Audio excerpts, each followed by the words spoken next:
Welcome everyone, this is Prince Sanjeev. पिछले lecture video में हम लोग देखे थे कुछ स्पेशल कोऑर्डिनेट, जैसे कि हमारा सेंट्रोइड हो गया, सरकम सेंटर हो गया, ऑर्थो सेंटर हो गया, इन सेंटर हो गया, एक्स सेंटर हो गया। इस लेक्चर वीडियो में डिस्कस करेंगे उसी के ऊपर बहुत सारा क्वेश्चन, जिससे हमारा कंसेप्ट और ज्यादा बेहतर हो। और साथ ही साथ देखें कि अगर हमारे पास मान लेते हैं एक पॉलीगन दिया हुआ है तो उसका एरिया कैसे निकालते हैं, और मान लेते हैं हमारे पास 3 कोलिनियर पॉइंट है तो उसका क्या क्या कंडीशन होगा। देखेंगे यहाँ पर क्वेश्चन नंबर 1।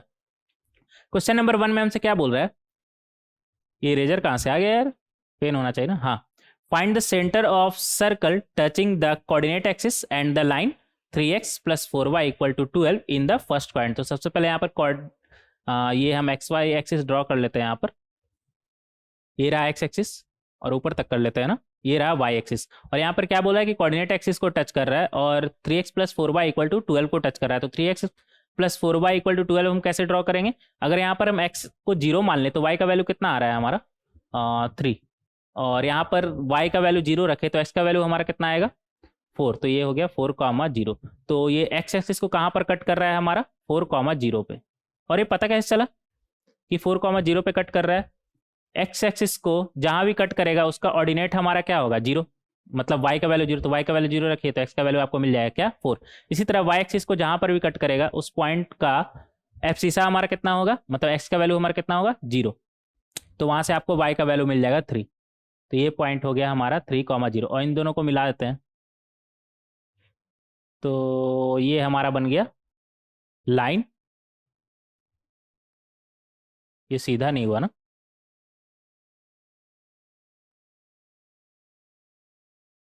ये हो गया हमारा लाइन। लिख लेंगे यहाँ पर 3x + 4y = 12। तो इस तरीके से हम 3x + 4y = 12 ड्रॉ कर सकते हैं। अब यहाँ पर क्या बोल रहा है कि कोऑर्डिनेट एक्सिस को टच कर रहा है और इस लाइन को टच कर रहा है, तो ऐसा एक ये सर्कल पॉसिबल है हमारा, और दूसरा इस तरीके का।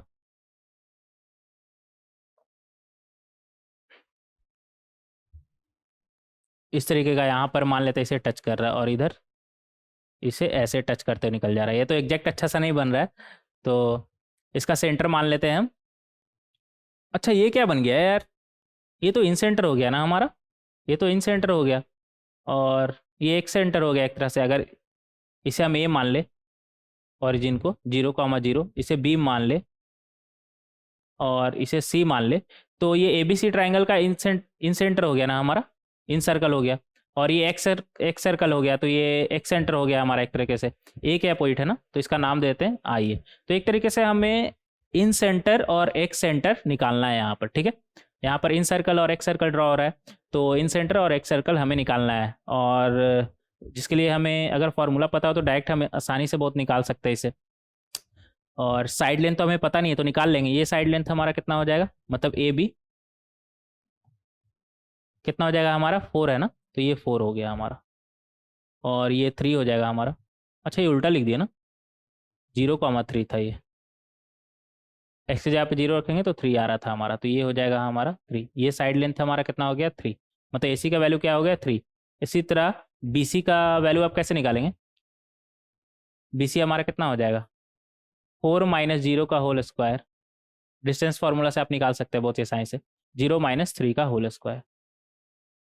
तो ये हमारा कितना आ गया 4 का स्क्वायर 16 और -3 का स्क्वायर 9, तो ये आ गया हमारा √25 मतलब 5। मतलब बी सी हमारा कितना है 5, ये याद रखिएगा। अब आपको फॉर्मूला पता होना चाहिए, कैसे निकालते हैं हम incentre, ax1 + bx2 + cx3 upon a + b + c comma ay1 + by2 + cy3 upon a + b + c। और इसी तरह अगर आपको आई ए निकालना हो तो अच्छा डायरेक्ट पहले हम आई निकाल लेते हैं। तो यहाँ से आई आ जाएगा हमारा, ए कितना है हमारा, कहाँ गया, ए कितना है हमारा 5, तो 5 × 0 लिखेंगे, 5 × 0 प्लस बी कितना है हमारा, ए का अपोजिट वाला ए होता है ना, यहाँ पर लिख लेंगे a = 5 और b = 4, और नहीं ये सी हो गया ना, ये तो सी हो गया, c = 4 और b = 3। बी का अपोजिट वाला बी होगा ना, तो b = 3। तो इस तरीके से हम साइड लेंथ निकाल चुके हैं। अब वैल्यू रखेंगे डायरेक्ट, तो a x1 0 प्लस बी हमारा कितना है, बी 3 × 4, 3 × 4 प्लस 4 × 0, सॉरी 3 × कितना था हमारा, 4 ना, 4 था, ये गलत लिख दिए। 3 × 4 हो जाएगा हमारा, प्लस C(x3), तो C(x3) कितना है हमारा, 0, मतलब 4 × 0 अपॉन में क्या आ जाएगा, a + b + c, तो a हमारा कितना है 5, b हमारा कितना है 3 और c हमारा कितना है 4। तो इस तरीके से हम लिख सकते हैं। सिमिलरली यहाँ पर भी वही करेंगे, 5 × y1 हमारा कितना है 0, प्लस 3 × y2 मतलब 3 × 0 प्लस 4 × 3 अपॉन में क्या आ जाएगा, 5 + 3 + 4। तो इस तरीके से आप इंसेंटर बहुत ही आसानी से निकाल सकते हैं। तो यहाँ से हमारा फाइनली आई का वैल्यू क्या आ गया, यहाँ पर हमारा ये दोनों तो 0 और यहाँ पर 12, और नीचे में कितना बन रहा है हमारा, नीचे में हमारा आ रहा है 5 + 3 8, 8 + 4 12, और इधर कितना आ रहा है, इधर ऊपर में 12 और नीचे में भी 12, मतलब ये हमारा क्या आ गया 1,1। तो हमारा इन सेंटर कितना आ गया 1,1, बहुत ही आसानी से हम निकाल सकते हैं। तो एक तो हमारा ये हो गया, और दूसरा एक सेंटर भी होगा ना, ऐसा दूसरा सर्कल भी होगा जो कोऑर्डिनेट एक्सिस को टच कर रहा है, लाइन को टच कर रहा है, वो कौन सा है, एक्स सर्कल। तो यहाँ पर आइए हम कैसे निकालेंगे, आइए का फॉर्मूला क्या हो जाएगा, सेम यही, बस ए के जगह पे -a रख देंगे, देखे थे ना उसमें।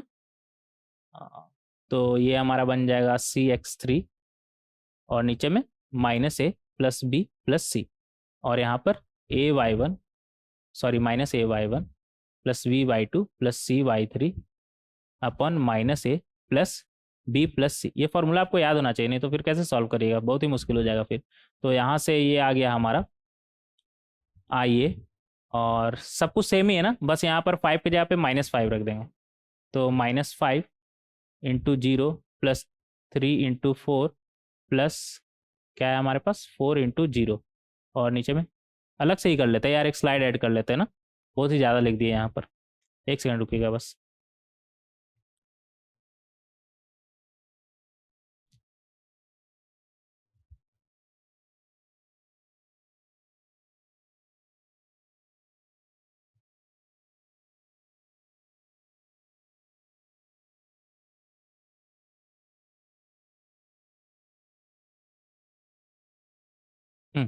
देखेंगे यहाँ पर, तो यहाँ से हमारा आइए क्या आ जाएगा,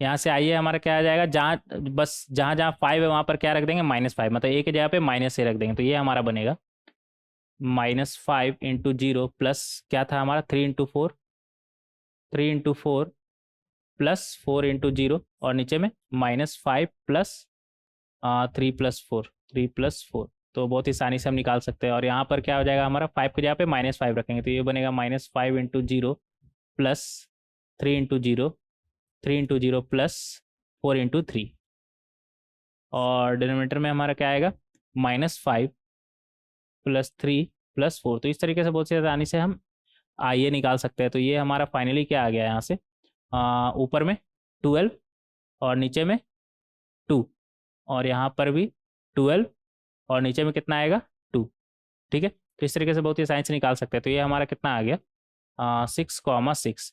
तो दो कोऑर्डिनेट होगा हमारा, जो मतलब दो सेंटर होगा हमारा ऐसा सर्किल का जो कोऑर्डिनेट एक्सिस को भी टच कर रहा है और इस लाइन को टच कर रहा है, और वो सेंटर हमारा क्या हो जाएगा 6,6 एंड कितना आया था हमारा यहाँ से 1,1, 1,1, ये अच्छे से लिख लेंगे। तो इस तरीके से हम बहुत ही आसानी से इसे सॉल्व कर सकते हैं, फाइनल आंसर। तो इस तरीके से बहुत ही आसानी से हम क्वेश्चन नंबर 1 को सॉल्व कर सकते हैं। आगे बढ़ेंगे क्वेश्चन नंबर 2। क्वेश्चन नंबर 2 में हमसे क्या बोल रहा है, if 1,0, 0,1 and 1,1 are the mid points of sides of triangle, then finds its incentre. देखेंगे यहाँ पर क्या बोल रहा है हमसे कि 1,0, 1,0 हमारा यहाँ पर मान लेते हैं 1,0, और 0,1, 0,1 ये हो गया हमारा, और 1,1 तो यही हो जाएगा ना हमारा। तो 1,1 ये 3 मिड पॉइंट है किसका, ट्राइंगल का, साइड का। तो हमें इन सेंटर निकालना है। अच्छा ये मिड पॉइंट हो गया ना, मतलब पॉइंट हमारा क्या हो जाएगा 2,0, 2 का हाफ करेंगे तो 1 आएगा, यहाँ पर भी इसी तरह 2,0 2,0 इस तरीके से बहुत ही आसानी से निकाल सकते हैं। और तो यहाँ से हम देख सकते हैं तीसरे साइड का मिड पॉइंट ये 1,1। तो ट्राइंगल हमारा क्या हो जाएगा, ए बी और सी, और ये डिस्टेंस हमारा कितना है 2। ये सी का पॉइंट सी साइड हो गया ना, तो सी का वैल्यू हमारा कितना है 2। बहुत ही आसानी से हम देख सकते हैं यहाँ पर। और यहाँ पर ये क्या हो जाएगा हमारा बी, बी का वैल्यू हमारा कितना है 2। तो इस तरीके से बहुत ही आसानी से बी भी निकाल लिए। और सी ये हमारा कितना हो जाएगा, under root of B C निकालेंगे, बी सी निकालेंगे अंडर रूट ऑफ 2 माइनस ये 0,2 होगा ना, ये 0,2 हो जाएगा, 2 माइनस 0 का स्क्वायर प्लस 0 माइनस 2 का होल स्क्वायर। तो ये हमारा आ गया 2 का स्क्वायर 4 और यहाँ पर ही 4, तो ये एक तरीके से हमारा कितना आ गया √8 मतलब 2√2।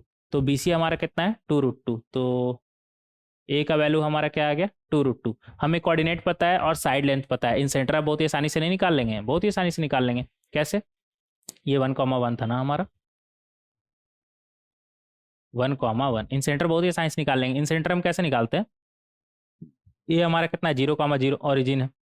इन सेंटर का फॉर्मूला क्या होता है हमारा, ax1 plus bx2 plus cx3 upon a plus b plus c comma ay1 plus by2 plus cy3 upon a plus b plus c। तो इस तरीके से बहुत ही आसानी से आप बस वैल्यू पुट करिए और अपना आंसर एंजॉय करिए। तो a की जगह पे हम क्या रखेंगे 2√2, तो ये हमारा क्या बन गया 2√2 और इंटू x1 ना, x1 हमारा कितना है 0 प्लस b की जगह पे हम क्या रखेंगे 2 है ना, 2 इंटू x2 हमारा कितना हो जाएगा 2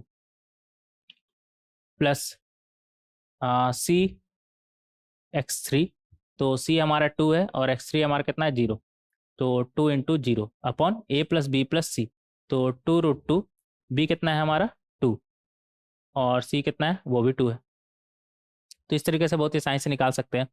और ये हमारा कितना हो जाएगा 2√2 इंटू y1 हमारा कितना है वो भी 0 है, प्लस b मतलब 2 y2 0 प्लस c मतलब 2 इंटू y3 कितना है 2 अपॉन में क्या आ जाएगा हमारे पास 2√2 प्लस 2 प्लस 2। तो ये हमारा फाइनली क्या आ गया आई, यहाँ पर 4 बन जाएगा और नीचे में 2 प्लस 2 4, 4 प्लस 2√2, तो इसे लिख सकते हैं 4 प्लस 2√2। और यहाँ पर भी सेम वही चीज़ आ रहा है ना 4 अपॉन 4 प्लस 2√2। अच्छा 2 से कैंसिल हो जाएगा ना ऊपर नीचे, तो ये हमारा बनेगा नीचे में क्या आएगा 2 अगर बाहर कॉमन निकाले तो अंदर में क्या बचेगा 2 प्लस √2, और यहाँ पर भी अगर 4 बाहर निकालें तो अंदर में क्या बचेगा 2 टाइम्स 2 प्लस √2। तो ये हमारा क्या आ गया 2 upon 2 plus √2 comma 2 upon 2 plus √2। और थोड़ा सिंप्लीफाई करेगा, हाँ ऐसा करिए ना,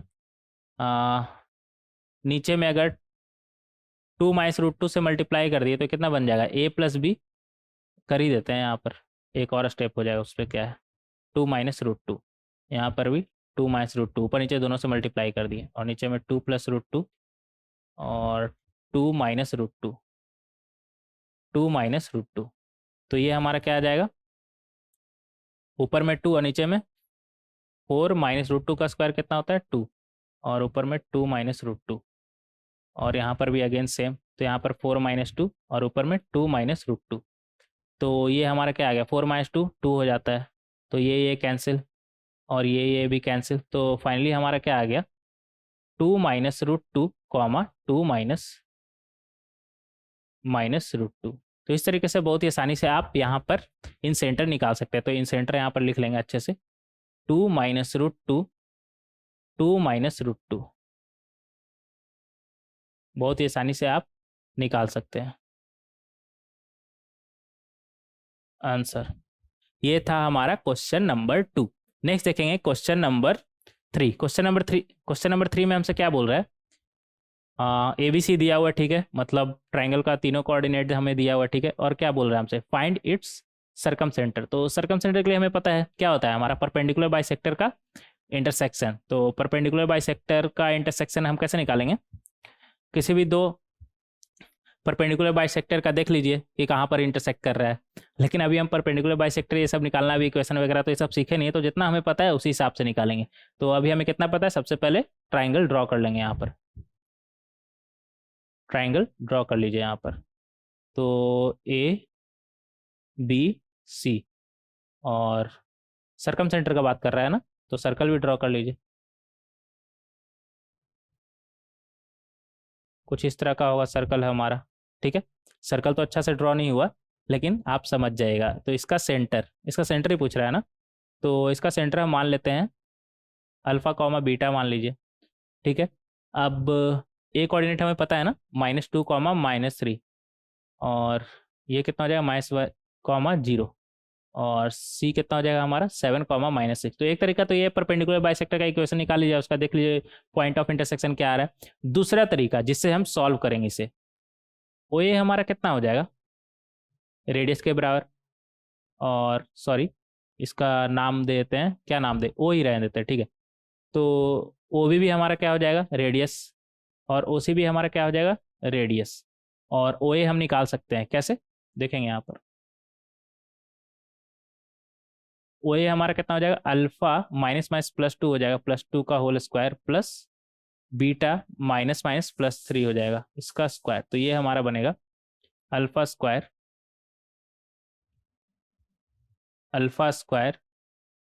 रहने देते हैं, अभी ऐसे ही रहने देते हैं। सिमिलरली ओ बी अगर हम निकालें तो वो हमारा क्या बनेगा, अल्फा माइनस माइनस +1 हो जाएगा का स्क्वायर, प्लस बीटा -0 का स्क्वायर, ठीक है। सिमिलरली ओ सी अगर हम निकालें तो वो हमारा कितना बनेगा, अल्फा -7 का whole square, plus beta minus minus +6 हो जाएगा ना, +6 का होल स्क्वायर, ठीक है। अब यहाँ पर खास बात यह है कि ओ ए ओ बी ओ सी सब हमारा बराबर है। ओ ए ओ बी ओ सी सब हमारा बराबर है, किसके, रेडियस के बराबर, रेडियस है ना। तो यहाँ से हम बोल सकते हैं O A square plus O B square, sorry, equal to O B square equal to O C square equal to R square. तो ओ ए हमें पता है, ओ ए हमें पता है, और ओ ए स्क्वायर हमारा क्या हो जाएगा, ओ ए स्क्वायर हमारा क्या हो जाएगा, सही, एक बार इन दोनों को पकड़ेंगे, O A square equal to O B square, तो वहाँ से एक इक्वेशन मिलेगा। दूसरा O A square equal to O C square पकड़ेंगे, ठीक है। और ओ ए स्क्वायर हमारा क्या बनेगा, अल्फा +2 का होल स्क्वायर, तो अल्फा स्क्वायर +4 अल्फा, और यहाँ से प्लस बीटा स्क्वायर +9 +6 बीटा, और ओ बी स्क्वायर हमारा क्या हो जाएगा, alpha square +1 +2 alpha plus beta square. Similarly O A square equal to O C square से हमें क्या मिलेगा, अल्फा स्क्वायर +4, इधर वाला तो सेम ही रहेगा ना, प्लस बीटा स्क्वायर +9 +6 बीटा, और ओ सी हमारा कितना है, अल्फा -7 का होल स्क्वायर, मतलब alpha square +49 -14 alpha plus 14 alpha, ठीक से लिख लेंगे 14 अल्फा, फिर से वैसे ही हो गया यार, 14 अल्फा, ठीक है। और यहाँ पे बीटा +6 का होल स्क्वायर है ना, तो बीटा स्क्वायर +36 +12 बीटा, तो इस तरीके से लिख लेंगे। तो यहाँ से पहले वाले से हमें क्या मिलेगा, alpha square cancel, beta square भी कैंसिल। फाइनली यहाँ से हमारा क्या आ गया, सबको एक तरफ लाएंगे, 4 बीटा है ना, 4 अल्फा है ना इधर, और इधर 2 अल्फा, तो यहाँ पे ओवरऑल हमारा कितना बनेगा, 2 अल्फा। और बीटा का अगर बात करें तो इधर 6 बीटा है, इधर तो बीटा था ही नहीं ना, तो ये क्या बनेगा, +6 बीटा, और इधर 4 है, 4 + 9 कितना हो जाएगा, 13, और इधर कितना है हमारे पास 1, यहाँ पे सिर्फ 1 है ना, तो ये हमारा बनेगा 13 - 1 मतलब 12, +12 इक्वल टू 0। तो यहाँ से हम देख सकते हैं हमारा क्या आ गया, 2 alpha +6 beta +12 equal to 0, number 1। और यहाँ से भी देख लेते क्या आ रहा है हमारा, alpha square cancel, beta square भी कैंसिल, और फाइनली क्या बचा हमारे पास यहाँ पर, 4 अल्फा है ना इधर, और इधर कितना अल्फा है, -14 अल्फा, तो कितना हो गया 18 अल्फा। यहाँ से क्या आ गया 18 अल्फा। और बीटा कितना है 6 बीटा इधर है, और इधर कितना है 12 बीटा, तो -6 बीटा आ गया ना, -6 बीटा। और 9 + 4 13, और इधर कितना है 49, तो यहाँ पर हमारा क्या आ जाएगा 49 + 36, 49 + 36 हमारा हो गया, इधर लिख लेंगे 9 + 4 13 -49 + 36 = 0। तो ये आ गया हमारा, इधर ही लिख लेते हैं 18 अल्फा -6 बीटा प्लस ये कितना हो जाएगा हमारा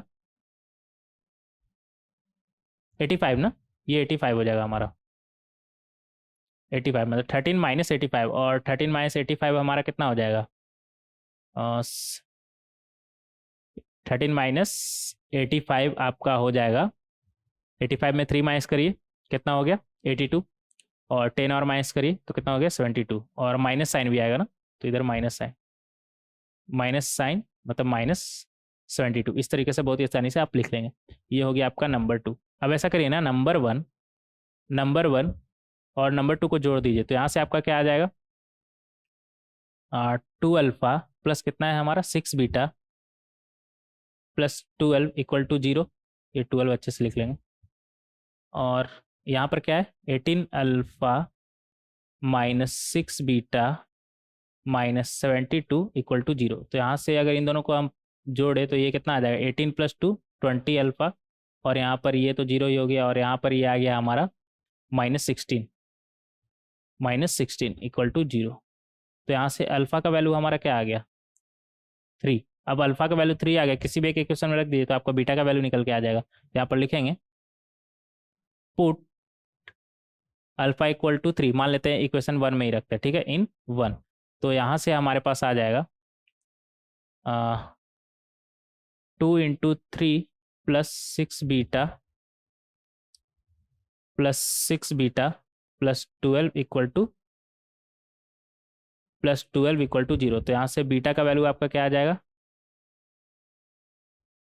-3 ना, इधर 12 है और इधर कितना है 6, 12 6 18, तो ये बीटा का वैल्यू क्या आ गया -3।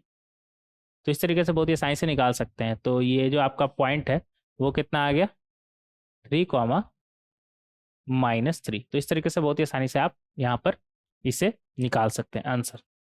ये था हमारा क्वेश्चन नंबर 3। तो इस तरीके से बहुत ही आसानी से आप सरकम सेंटर निकाल सकते हैं। आगे बढ़ेंगे क्वेश्चन नंबर 4। क्वेश्चन नंबर 4 में हमसे क्या बोल रहा है, A P Q R divide the side A B B C C A of triangle A B C. सबसे पहले ट्राइंगल ही आप ड्रॉ कर लीजिए ना, ट्राइंगल ड्रॉ कर लीजिए। यहाँ पर क्या बोल रहा है, एक ट्राइंगल है ए बी सी, जहाँ पर ए बी को ए बी को पी डिवाइड कर रहा है, किस रेशियो में 2:1। तो ये 2 ये 1, ठीक है, ये पी हो गया हमारा। और बी सी को क्यू डिवाइड कर रहा है, किस रेशियो में 2:1। और सी ए को भी हमारा आर डिवाइड कर रहा है, किस रेशियो में 2:1। यहाँ पर लिखा हुआ ना, if A P Q R divide the side A B B C C of triangle A B C in 2:1 ratio, then find the median from vertex P in triangle P Q R. अच्छा, P Q R triangle भी draw कर दिया ना, तो P Q R triangle का बात कर रहा है तो उसे भी हम ड्रॉ कर लेंगे। तो यहाँ पर क्या बोल रहा है, median from vertex P in P Q R. अच्छा, ये हमें ये लेंथ हमें निकालना है, इसका नाम दे देते हैं, क्या नाम दे देते हैं, पी डी ही नाम दे देते हैं, ठीक है। तो हमें पी डी निकालना है, पी डी का लेंथ निकालना है, और पी डी क्या है हमारा पी क्यू आर ट्राइंगल का मीडियन। एक बात यहाँ पर ध्यान दीजिएगा कि ये A B B C C ए को सेम रेशियो में डिवाइड कर रहा है ना पी क्यू आर हमारा, तो ट्राइंगल पी क्यू आर का सेंट्रॉइड और ए बी सी का सेंट्रॉइड दोनों एक ही होगा। तो आप यहाँ से अगर जी का बात करें, सबसे पहले जी का बात करें, जी निकालना चाहें, यहाँ पे होगा ना कहीं जी, यहाँ पर होगा आपका जी। तो जी हम कैसे निकालेंगे, ए का कोऑर्डिनेट दिया हुआ है -1, 4, और बी का कोऑर्डिनेट दिया हुआ है 2, 1, और सी का कोऑर्डिनेट 2, 3। तो एक तरीका तो ये है कि आप पी क्यू आर ये पी और डी निकाल लीजिए। डी निकालने के लिए क्यू और आर आपको निकालना होगा, और फिर पी डी का लेंथ कैलकुलेट कर ले। अगर आपको पी पता चल गया डी पता चल गया तो पी डी नहीं निकालेंगे। दूसरा तरीका ये है कि आप पी निकालिए और सिर्फ जी निकालिए, और उन दोनों के बीच का डिस्टेंस देख लीजिए, सिंपल। तो सबसे पहले यहाँ पर अगर यहाँ पर जी निकाले तो जी हमारा कितना हो जाएगा, -1 + 2 अपॉन 3 सेंट्रॉइड। तो यहाँ पर क्या आ जाएगा, 4 + 1 + 3 अपॉन 3। तो इस तरीके से आप सेंट्रॉइड बहुत ही आसानी से निकाल सकते हैं। क्या होता है formula, x1 + x2 + x3 upon 3 y1 + y2 + y3 upon 3। और दोनों का सेंट्रॉइड सेम होगा हमारा, ABC और PQR दोनों का सेंट्रॉइड हमारा सेम होगा। तो यहाँ से जी क्या आ गया हमारा 1, और यहाँ पर 8/3 आ गया ना, हाँ 8/3 हो गया यहाँ पर। तो जी हम बहुत ही आसानी से निकाल सकते हैं 1, 8/3। और पी कैसे निकालेंगे, सेक्शनल फार्मूला से। क्या हो जाएगा हमारा, अगर पी निकालना चाहे यहाँ पर, तो पी हमारा कितना हो जाएगा, 2 × 2 + 1 × -1, 1 × -1 अपॉन 2 + 1, और 2 × 1 + 1 × कितना है 4, 4 अपॉन 2 + 1। तो इस तरीके से हम पी बहुत ही आसानी से निकाल सकते हैं। तो पी हमारा फाइनली क्या आ गया, 4 - 1 मतलब 3 अपॉन 3 1, और यहाँ से क्या आ जाएगा 4 + 2 6 अपॉन 3 कितना आ गया हमारा 2। तो पी कितना आ गया हमारा 1, 2। एक बात और ध्यान देना है यहाँ पर कि पीडी जो है, पीडी में जी पीडी को किस रेशियो में डिवाइड करता है, 2:1। सेंट्रॉइड किस रेशियो में डिवाइड करता है हमारा, 2:1। तो यहाँ से हम बोल सकते हैं PG upon GD, PG upon PD अगर हम ले जीडी ले लेते हैं, जीडी हमें पता है ना, पीजी अपॉन जीडी हमें पता है 2:1। तो यहाँ से हम बोल सकते हैं पीजी = 2 टाइम्स ऑफ जीडी। तो यहाँ से हमारे पास क्या आ जाएगा, पीजी को हम क्या लिख सकते हैं,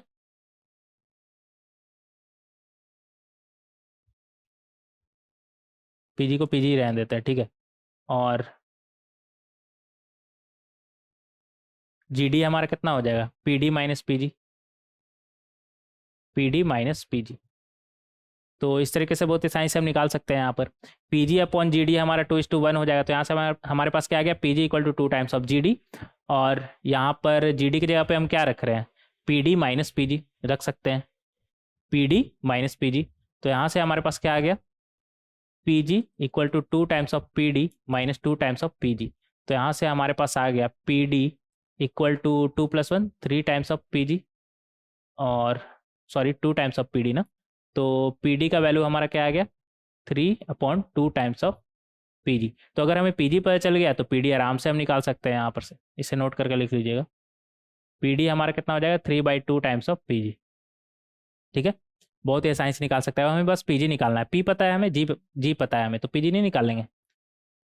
पीजी का बात करें तो पी हमें पता है ना कितना है 1, तो 1 - 1 0, 1 - 1 0 मतलब 0 का होल स्क्वायर,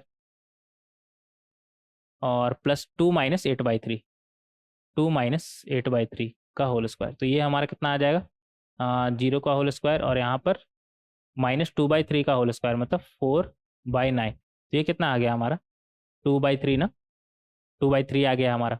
और हमें चाहिए क्या था, पीडी। यहाँ पर बोल रहा है किसका, वर्टेक्स पी से जो हमारा मीडियम बन रहा है PQR ट्राइंगल का, उसका लेंथ मतलब पीडी का लेंथ कितना हो जाएगा हमारा। यहाँ पर देख सकते हैं कितना है, 3/2 टाइम्स ऑफ पीजी। तो 3/2 टाइम्स ऑफ पीजी, पीजी का वैल्यू हमारा कितना है 2/3। तो ये कितना आ गया हमारा 1। तो इस तरीके से बहुत ही आसानी से हम क्वेश्चन नंबर 4 को सॉल्व कर सकते हैं। बेसिकली इसमें करना क्या था, और इसका एक दूसरा तरीका ये है कि आप क्यू भी निकाल लीजिए, क्यू सेक्शन फार्मूला से निकाल लेंगे, आर भी सेक्शन फार्मूला से निकाल लेंगे, और आपको आर पता चल गया, पी पता चल गया, क्यू पता चल गया, और ये यहाँ पर तो आपको डी भी पता चल जाएगा, मिड पॉइंट हो जाएगा ना, क्यू आर का मीडियन है ना पीडी, तो डी पता चल गया। तो उस तरीके से भी आप पीडी निकाल सकते हैं, पी आपको पता है ही, तो पीडी उस तरीके से भी निकाल सकते हैं। दूसरा तरीका नहीं तो ये है कि आप पीजी निकाल लीजिए, और पीडी आपका कितना हो जाएगा 3/2 टाइम्स ऑफ पीजी, ठीक है। तो दोनों में से कोई भी तरीका यूज कर सकते हैं। ये थोड़ा ज़्यादा आसान था, जिसमें क्यू आर तो निकालना ही नहीं पड़ा, तो थोड़ा सा तो हमारा काम आसान हुआ ना। तो इस तरीके से आप बहुत ही आसानी से क्वेश्चन नंबर 4 को सॉल्व कर सकते हैं। आगे बढ़ेंगे क्वेश्चन नंबर 5। क्वेश्चन नंबर 5 में हमसे क्या बोल रहा है, ABC हमें दिया हुआ है, ठीक है, और क्या बोल रहा है, फाइंड ऑर्थो सेंटर। और ऑर्थो सेंटर हमारा क्या होता है, point of intersection of altitude. तो अभी तो हम इक्वेशन निकालना ही नहीं सीखे, जब सीखेंगे तो देखा जाएगा। अभी फिलहाल इसे दूसरे तरीके से सोचते हैं। दूसरे तरीके से कैसे सोचे इसे, हमें ए बी सी पता है, और अच्छा हाँ, ये आपको बताया था ना हमने, ये मान लेते हैं ऑर्थो सेंटर एच है हमारा, और सेंट्रॉइड जी है हमारा, और सरकम सेंटर मान लेते ओ है हमारा। तो ये यहाँ पर सेंट्रॉइड, ऑर्थो सेंटर और सरकम सेंटर को कनेक्ट करने वाला लाइन सेगमेंट को 2:1 रेशियो में डिवाइड करता है। तो हम डायरेक्ट तो ऑर्थो सेंटर फाइंड नहीं कर सकते, लेकिन अगर हमें सेंट्रॉइड पता चल गया और सरकम सेंटर पता चल गया, तब हम सेक्शन फार्मूला से ऑर्थो सेंटर भी निकाल सकते हैं। तो यहाँ पर सेंट्रॉइड का कोई तरीका है क्या? हाँ, सेंट्रॉइड तो सिंपल होता है ना, तो जी तो हम सिंपल यहाँ पर निकाल सकते हैं। कैसे? x1 plus x two plus x three upon three, तो ये हमारा बन जाएगा ए कॉस अल्फा प्लस ए कॉस बीटा प्लस ए क्या है हमारा कॉस गामा अपॉन थ्री।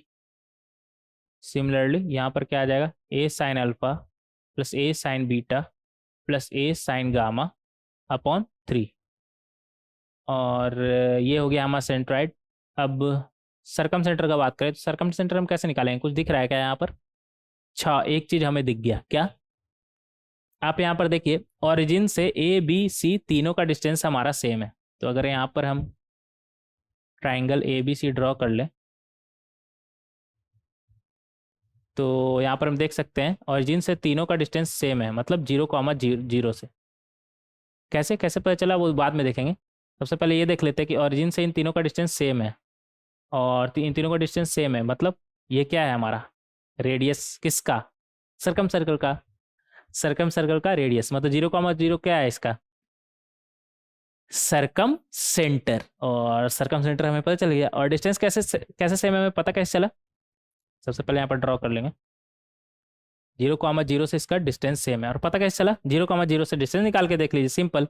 आप यहाँ पर अगर इसका नाम दे देते ओ ए, तो अगर आप ओ ए निकालें तो ए आपका कितना हो जाएगा? 0,0 से डिस्टेंस कितना हो जाएगा? ए कॉस अल्फा माइनस 0 का whole square plus A sine alpha minus 0 का होल स्क्वायर। तो ये हमारा क्या आ गया? Under root of A cos square alpha plus A sine square alpha. A square को बाहर ही ले लेते हैं, तो यहाँ पर क्या बनेगा? Cos square alpha plus sign square alpha, और इसका वैल्यू क्या होता है हमारा 1। तो मतलब ये क्या लिखा हुआ? Under root of A square मतलब A. Similarly similarly O B भी आपका और ओ सी भी आपका क्या आ रहा है? ए। तीनों आपका क्या आ रहा है? ए। और रेडियस भी बता सकते हैं, रेडियस कितना है आपका? ए। तो इस तरीके से आप यहाँ पर क्लियरली देख सकते हैं कि 0,0 क्या है इसका? सरकम सेंटर। क्यों? सरकम सेंटर से हमारा ए बी सी तीनों का डिस्टेंस बराबर होता है, तो सरकम सेंटर हमारा निकल के आ गया क्या? 0,0। और सेंट्रॉइड तो हमारा निकल के आ गया। तो हम ऑर्थो सेंटर नहीं निकाल सकते? बहुत ही आसानी से। ऑर्थो सेंटर मान लेते हैं हम अल्फा कॉमा बीटा, इसे मान लेते हैं alpha comma beta. Alpha comma beta हर बार मानते हैं ना, इस बार कुछ और मानते हैं, एच कॉमा के मान लेते हैं, ठीक है। तो यहाँ से हमारे पास क्या आ गया? अगर हम सेंट्रॉइड निकालना चाहे सेक्शन फार्मूला से, तो वो हमारा क्या बन जाएगा? 2 into 0 plus 1 into H, 1 into H upon 2+1, 2+1 comma 2 into 0, 2 into 0 plus 1 into के, 1 इंटू के। और डिनोमिनेटर में हमारा क्या आ जाएगा? 2+1। और ये किसके बराबर होना चाहिए? सेंट्रॉइड हम पहले ही निकाल रखे हैं, ए cos alpha plus A cos beta plus A cos gamma upon 3 comma A sine alpha plus A sign beta plus plus A sign gamma upon 3। तो इसके बराबर आना चाहिए। तो यहाँ से हम देख सकते हैं, यहाँ से क्या आ गया हमारा? h/3 इक्वल टू क्या आ गया हमारा? ए कॉस अल्फा प्लस ए कॉस बीटा प्लस ए कॉस गामा अपॉन 3। और यहाँ से क्या आ रहा है हमारा? k/3। k/3 का वैल्यू हमारा क्या आ गया? ए sine alpha plus A sign beta plus A sign gamma upon 3। तो यहाँ से हमारा h का वैल्यू क्या आ गया? h अच्छे से लिख लेंगे। h का वैल्यू हमारा क्या आ गया? 3 और 3 कैंसिल, और के और के कैंसिल। लिखने क्या जरूरत है, डायरेक्ट आपको दिख रहा है। एच क्या आ गया? ए कॉस अल्फा प्लस ए कॉस बीटा प्लस ए कॉस गामा। तो डायरेक्ट हम एच कॉमा के मतलब ऑर्थो सेंटर लिखेंगे। क्या बन जाएगा हमारा? ए cos alpha plus A cos beta plus A cos gamma comma A sine alpha plus A sign beta plus A sign gamma. तो इस तरीके से बहुत ही आसानी से आप ऑर्थो सेंटर निकाल सकते हैं। बस आपको यहाँ पर ऑब्जर्व करना था कि 0,0 से डिस्टेंस ए बी और सी का सेम है, तो 0,0 हमारा क्या हो जाएगा, सरकम सेंटर। ठीक है, तो इस तरीके से हम बहुत ही आसानी से इसे समझ सकते हैं। नेक्स्ट देखेंगे क्वेश्चन नंबर 6। क्वेश्चन नंबर 6 में हमसे क्या बोल रहा है, ए बी सी दिया हुआ है, फाइंड ऑर्थो सेंटर। अगेन अगर आपको ऑर्थो सेंटर निकालना है तो एक तो वो इक्वेशन वाला तरीका हो गया, तो वो सब तो अभी पढ़े नहीं है, तो फिलहाल जितना पढ़े उसी से हम समझेंगे इसे, और जितना पढ़े उससे हमें यही फिलहाल पता है कि जो हमारा ऑर्थो सेंटर और सेंट्राइड हो गया ना, और ये सरकम सेंटर हो गया, ये 2:1 रेशियो में होता है। तो हमें जी और ओ पता रहेगा तभी एच पता चलेगा, मतलब ऑर्थो सेंटर पता चलेगा। और ये तो पता करना बहुत ही आसान है। जी कैसे निकाल लेंगे, जी तो बहुत ही आसान है ना। जी कैसे निकाल लेंगे, √3 प्लस √2 प्लस 0 अपॉन कितना हो जाएगा, √3 प्लस √2, सॉरी 3 हो जाएगा ना, अपॉन 3। सेंट्रॉइड निकाल रहे हैं अभी, और यहाँ पर क्या आ जाएगा, 1 प्लस √2 माइनस √2 अपॉन 3। तो ये -2 है ना, -2, तो ये आ गया हमारा। तो इस तरीके से बहुत ही आसानी से हम जी निकाल सकते हैं। और रहा बात सरकम सेंटर का, अगेन पिछले क्वेश्चन में हम जैसे देखें, क्या देखिए यहाँ पर 0,0 से ए बी सी तीनों का डिस्टेंस हमारा सेम है। कैसे पता चला, कैसे पता चला कि तीनों डिस्टेंस सेम है? अगर नहीं आता तो सॉल्व करना फिर मुश्किल हो जाता है, और उतना भी हम पढ़े हैं नहीं आगे इक्वेशन वगैरह, तो जितना पढ़े उसी हिसाब से सॉल्व कर रहे हैं, तो हमें पता है कि होगा ही, नहीं होगा तो यहाँ पर ये क्वेश्चन कर क्या रहा है। तो यहाँ पर ए √3 + 1, हर एंगल से आपको सोचना है ना। अगर आपको डायरेक्ट दिख रहा है कि 0,0 से डिस्टेंस है, तो आप क्यों लॉन्ग मेथड से जाएंगे, सिंपल तरीके से ही करेंगे ना, √2, √2। ऐसे आप चाहे तो कर सकते हैं, मतलब मान लीजिए कि सरकम सेंटर H, K है, और OA, OB, OC निकाल लीजिए, वहां से आपको H और K का वैल्यू पता चल जाएगा, और आपको पता चलेगा कि H और K का वैल्यू क्या है, 0,0। लेकिन हमें डायरेक्ट दिख रहा है ना 0,0 से डिस्टेंस सेम है, तो हम क्यों एक्स्ट्रा मेहनत करें यहाँ पर। आप चाहे तो उस प्रोसेस से जा सकते हैं, अगर आपको एकदम मतलब ऐसा होता है नहीं कि नहीं हमें तो दिख ही नहीं रहा है कि ये 0,0 से तीनों का डिस्टेंस सेम है, तो ठीक है, आपको नहीं दिख रहा है, कोई बात नहीं, आप बेसिक तरीका से चलिए। आप पहले सरकम सेंटर निकालिए। सरकम सेंटर निकालने के लिए क्या करेंगे, आप मान लेंगे कि H, K सरकम सेंटर है, और H, K सरकम सेंटर है, और सरकम सेंटर से आप ए का डिस्टेंस, बी का डिस्टेंस, सी का डिस्टेंस निकालिए, और वो तीनों बराबर होना चाहिए रेडियस के। तो तीनों बराबर होना चाहिए, ओ मान लेते हैं। अब H, K ये तीनों बराबर होना चाहिए हमारा, ये सी भी लिख लेते हैं ना, 0, माइनस कितना है हमारा 2। तो तीनों बराबर होना चाहिए, तो वहाँ से आप सॉल्व करिएगा, 2 इक्वेशन बनेगा, और 2 वेरिएबल भी आपका बचा H और K, तो आप इजली H और K का वैल्यू निकाल सकते हैं। वहाँ से आप जब निकालिएगा तो आपको पता चलेगा 0,0 है। उससे अच्छा डायरेक्ट ही देख लीजिए, 0,0 आपको पता चल रहा है, तो ओ का वैल्यू 0,0। उतना प्रोसेस हमें एक्स्ट्रा नहीं करना, जब हमें डायरेक्ट दिख रहा है तो हम एक्स्ट्रा यहाँ पर कोई काम नहीं करेंगे। और डायरेक्ट कैसे दिख रहा है वो भी देख लीजिए। अगर आप ओ ए निकालेंगे, जीरो का ओ को अगर 0,0 मान के अगर आप ओ ए निकालेंगे, तो ओ ए आपका कितना हो जाएगा, √3 माइनस 0 का होल स्क्वायर प्लस 1 माइनस 0 का होल स्क्वायर। तो ये आपका आ जाएगा √3 का स्क्वायर 3 और 1 का स्क्वायर 1, मतलब कितना आ गया, √4 मतलब 2। वो भी सिमिलरली आप निकालेंगे तो वो भी आपका कितना आ जाएगा, √2 माइनस 0 का होल स्क्वायर प्लस √2 माइनस 0 का होल स्क्वायर। तो यहाँ पर भी आप देख सकते हैं कितना आ गया आपका, √2 का स्क्वायर 2, और यहाँ पर भी √2 का स्क्वायर 2, मतलब √4 मतलब 2। सिमिलरली आप OC भी निकाल सकते हैं। OC आपका कितना आ जाएगा, तो OC आपका आ जाएगा 0 माइनस 0 का होल स्क्वायर प्लस -2 माइनस 0 का होल स्क्वायर। तो ये आपका आ जाएगा 2 का स्क्वायर 4 मतलब 2। तो यहाँ पर आप क्लियरली देख सकते हैं कि ओ ए ओ बी ओ सी आपका सेम आ रहा है, मतलब ओ क्या है, सरकम सेंटर। ठीक है, सरकम सेंटर। तो इस तरीके से आप बहुत ही आसानी से समझ सकते हैं। तो आपको सेंट्रॉइड पता है और सरकम सेंटर भी पता है, तो एच नहीं निकल जाएगा, मतलब ऑर्थो सेंटर नहीं निकल जाएगा बहुत ही आसानी से। कितना होगा आपका, इसका मान लीजिए आप अल्फा कॉमा बीटा ही मान लेते हैं। ठीक है, तो यहाँ से क्या आ जाएगा हमारे पास, ये ओ कितना है हमारा 0,0, सरकम सेंटर हमारा कितना आ गया 0,0। तो यहाँ से हमारे पास क्या आ जाएगा, अगर हम एच जी निकालना चाहे तो सेक्शन फार्मूला से कितना आएगा हमारा, 2 into 0 plus 1 into alpha, 1 into alpha upon 3, sorry 2 + 1 है ना, 2 + 1, हालांकि 3 ही आएगा। तो यहाँ पर भी 2 into 0 plus 1 into beta upon 2 plus 1, और ये किसके बराबर आना चाहिए हमारा, √3 प्लस √2 अपॉन कितना है हमारे पास 3, कॉमा 1 प्लस √2 माइनस 2, तो यहाँ पर एक तरह से √2 माइनस 1 लिखा हुआ है ना, √2 माइनस 1 अपॉन 3। तो इस तरीके से बहुत ही आसानी से आप निकाल सकते हैं। तो यहाँ से आप क्लियरली देख सकते हैं यहाँ पर क्या आ गया हमारा अल्फा, और नीचे में क्या है 3, इक्वल टू √3 प्लस √2 अपॉन 3, और बीटा अपॉन 3 आपका क्या आ गया, √2 माइनस 1 अपॉन 3। तो यहाँ पर 3 और 3 कैंसिल, तो अल्फा का वैल्यू क्या आ गया हमारा √3 प्लस √2, और बीटा का वैल्यू क्या आ गया √2 माइनस 1। तो फाइनली हमारा ऑर्थो सेंटर क्या आ गया, √3 प्लस √2 कॉमा √2 माइनस 1। तो इस तरीके से बहुत ही आसानी से आप ऑर्थो सेंटर यहाँ पर निकाल सकते हैं। तो एच, जी और ओ में कोई भी दो आपको पता चल गया तो तीसरा निकाल सकते हैं। और सेंट्रॉइड तो बहुत ही आसान होता है, अगर वर्टेक्स दिया हुआ है तो सिंपल सम डिवाइडेड बाय 3। तो एक्स वाई कोऑर्डिनेट आप ये सेंट्रॉइड तो आप बहुत आसानी से निकाल लेंगे, और सरकम सेंटर तो आपको डायरेक्ट दिख रहा है कि 0,0 नहीं दिखता, तो एक और थोड़ा प्रोसेस हमारा इन्वॉल्व होता है यहाँ पर, मतलब एक्स्ट्रा हमें काम करना पड़ता है कि पहले सरकम सेंटर निकालना पड़ता है। सरकम सेंटर के लिए सिंपल आप मान लेंगे सरकम सेंटर एच कॉमा के, और फिर वहाँ से देख लेंगे ए का डिस्टेंस कितना है, बी का डिस्टेंस कितना है, और सी का डिस्टेंस कितना है, और वो तीनों को बराबर आना चाहिए। तो वहाँ पे आपका एक तरीके से दो इक्वेशन बनेगा और दो अननोन एच कॉमा के, और इजली आप एच और के का वैल्यू निकाल लेंगे, मतलब एक तरह से सरकम सेंटर निकाल लेंगे। अब सरकम सेंटर निकाल लिए और सेंट्राइड तो आपको पता ही है, तो ऑर्थो सेंटर निकाल ही लेंगे।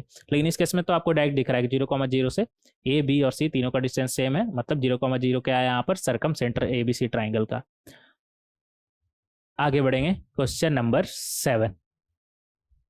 एक सेकेंड, क्वेश्चन नंबर 7 से पहले एरिया देख लेते हैं ट्राइंगल का, थोड़ा पानी पी लेते हैं यार।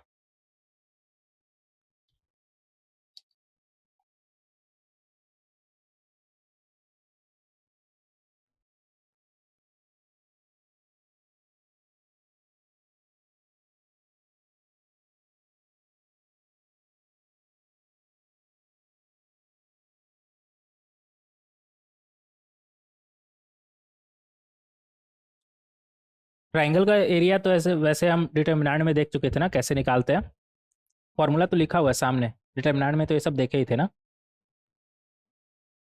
यहाँ पर एक्स्ट्रा एक पॉलीगन का भी देख लेंगे, मतलब ये तो 3 साइड का अगर है हमारे पास तो उसका क्या होगा, मतलब ट्राइंगल का क्या होगा। अगर मान ली 4 साइड, 5 साइड, 6 साइड आ रहा है, इसी तरह एन साइड का आ रहा है, तो एन साइडेड को हम क्या बोलेंगे, एन साइडेड पॉलीगन।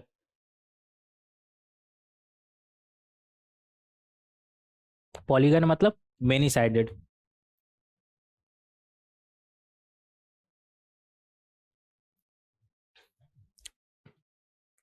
3 साइड रहा तो ट्राइंगल बोल दिए, 4 साइड रहा तो क्वाड्रिलेटरल बोल दिए, उसके बाद जितना भी रहा सिंपल पॉलीगन बोल दिए। उसके आगे आपको याद करने की जरूरत नहीं, नाम तो कुछ ना कुछ होगा ही, लेकिन आपको याद करने की जरूरत नहीं है। पॉलीगन मतलब जैसे एन साइडेड पॉलीगन बोल रहा है, मतलब एन साइड है, सिंपल।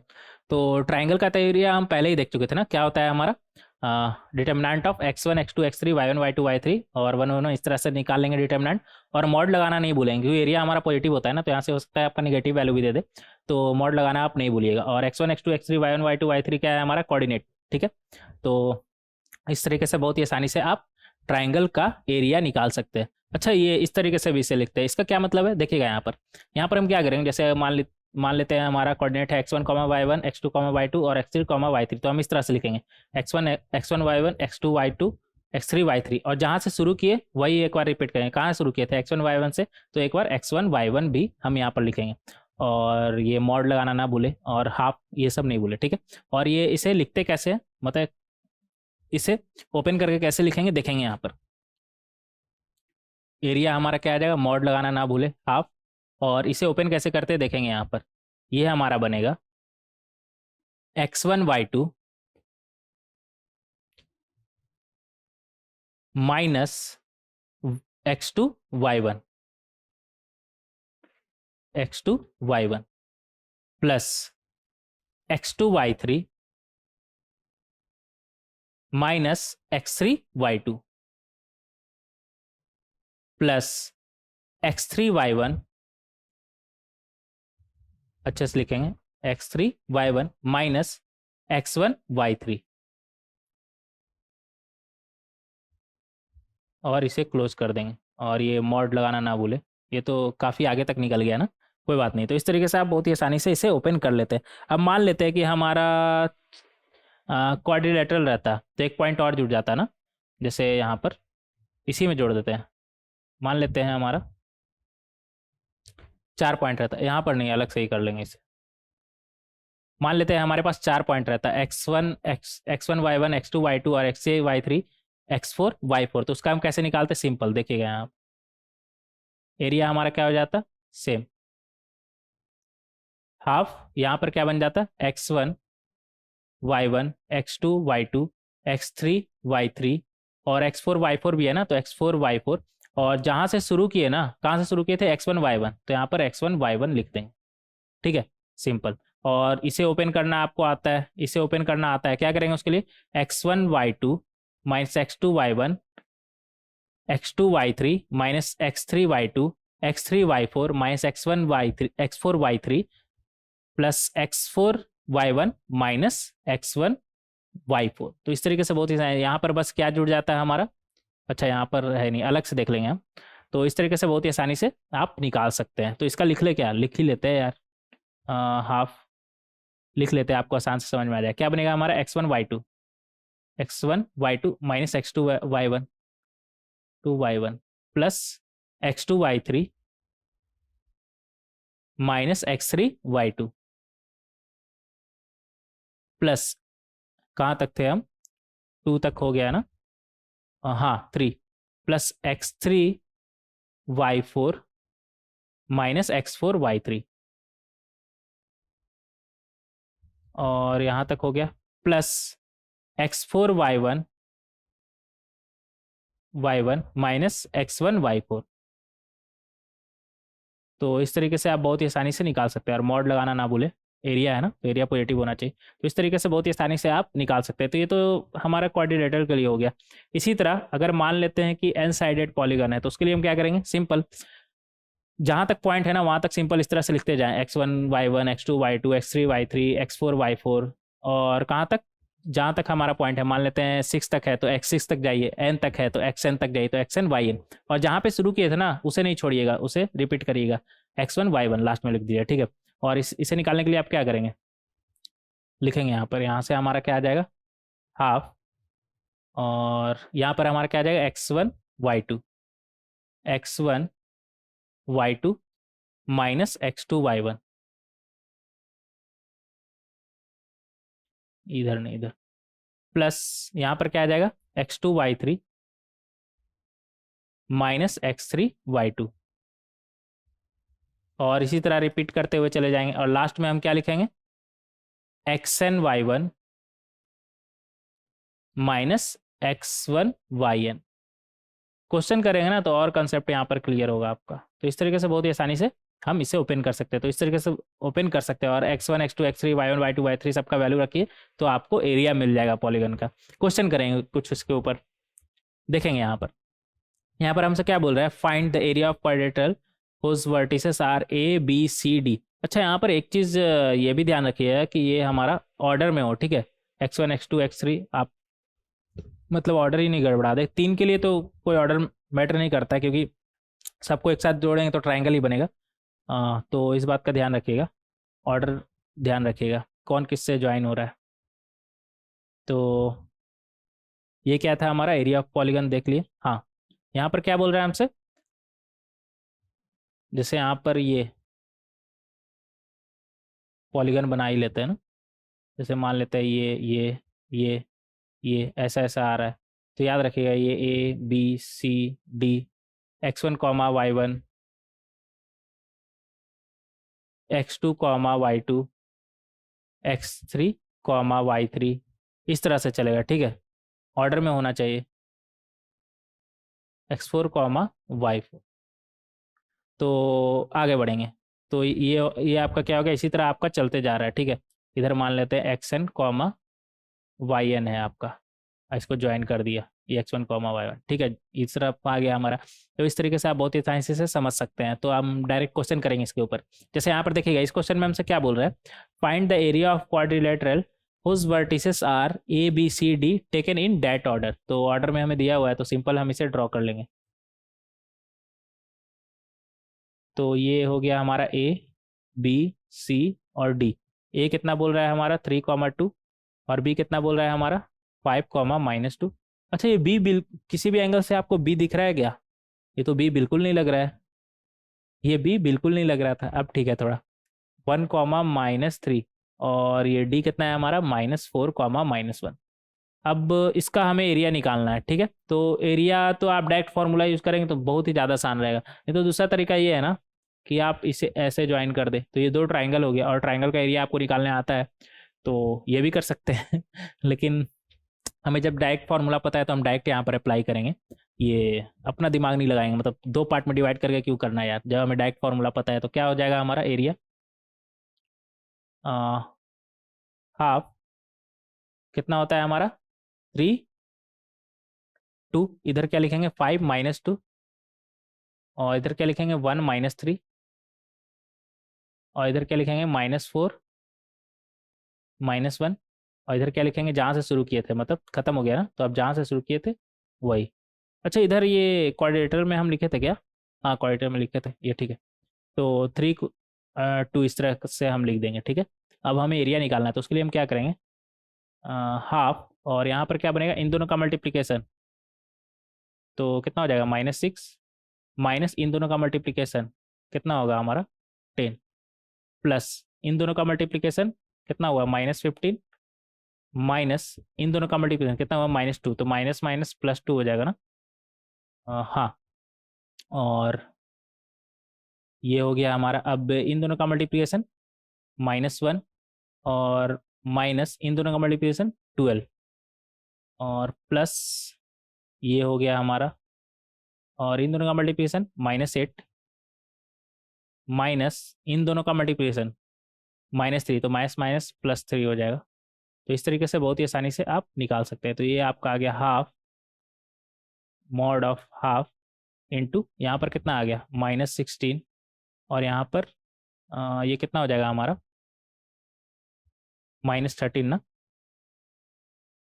और यहाँ पर कितना आ गया -13, और यहाँ पर कितना आ गया -5। अच्छा, ये सब माइनस ही हो रहा है ना, तो ये हमारा क्या हो जाएगा फिर हाफ, और अंदर में क्या आ रहा है आपका 6 + 3 9, 9 + 3 12, 12 + 5 7, और 1 कैरी। इसी तरह निकालते हैं ना सम करके, 1 + 1 + 1 कितना हो गया 3, और एक कैरी था 47, -47।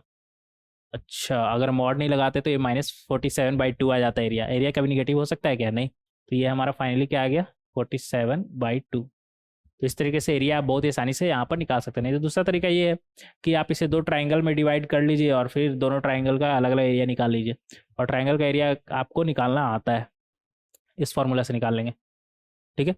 तो ये सेम चीज़ ही लिखा हुआ है, बस अलग तरीके से लिखा हुआ है। तो बहुत ही आसानी से आप डिटरमिनेंट मेथड से आप ट्राइंगल का एरिया निकाल सकते हैं। तो दो दो अलग अलग ट्राइंगल मान के आप निकाल लीजिए, या फिर ये डायरेक्ट इस तरीके से निकाल लीजिए। तो आगे बढ़ेंगे, क्वेश्चन नंबर 8। क्वेश्चन नंबर 8 में हमसे क्या बोल रहा है, prove that coordinates of all the vertices of an equilateral triangle can not be all integers. मतलब अगर यहाँ पर ड्रॉ कर लेंगे सबसे पहले, एक सेकंड, फोन आ रहा है क्या किसी का?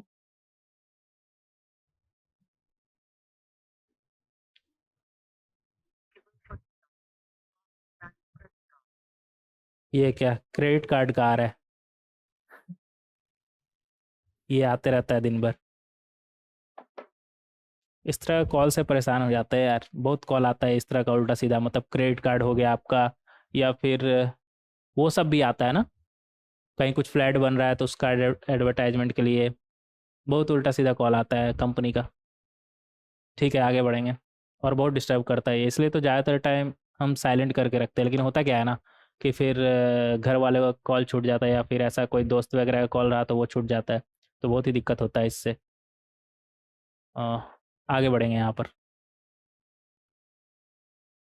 ना जाने कितना नंबर तो ब्लॉक कर दिए, लेकिन अब पहले सही था। मतलब कंपनी का नंबर आपको पता चल जाता था कि ये कंपनी का नंबर है। लेकिन अब क्या हो गया है ना कि नॉर्मल नंबर से, मतलब देखने से लगता है कि नॉर्मल सा नंबर है, जैसे हम लोग का नंबर होता है, मेरा आपका, और उस तरह का नंबर से कॉल आता है। तो पता ही नहीं चलता है कि कंपनी का है किसका है, तो एक बार उठा के देखना पड़ जाता है। तो हम कहाँ थे, क्वेश्चन नंबर 8 में। क्वेश्चन नंबर 8 में हमसे क्या बोल रहा है, prove that coordinates of all the vertices of an equilateral triangle be all integers.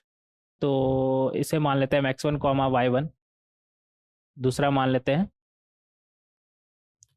x2 comma y2, और तीसरा वर्टिसेस मान लेते हैं x3 कॉमा y3। और यहाँ पर क्या बोल रहा है कि प्रूफ करिए कि इक्विलैटरल ट्रायंगल का सारा वर्टिसेस हमारा इंटीजर नहीं हो सकता है।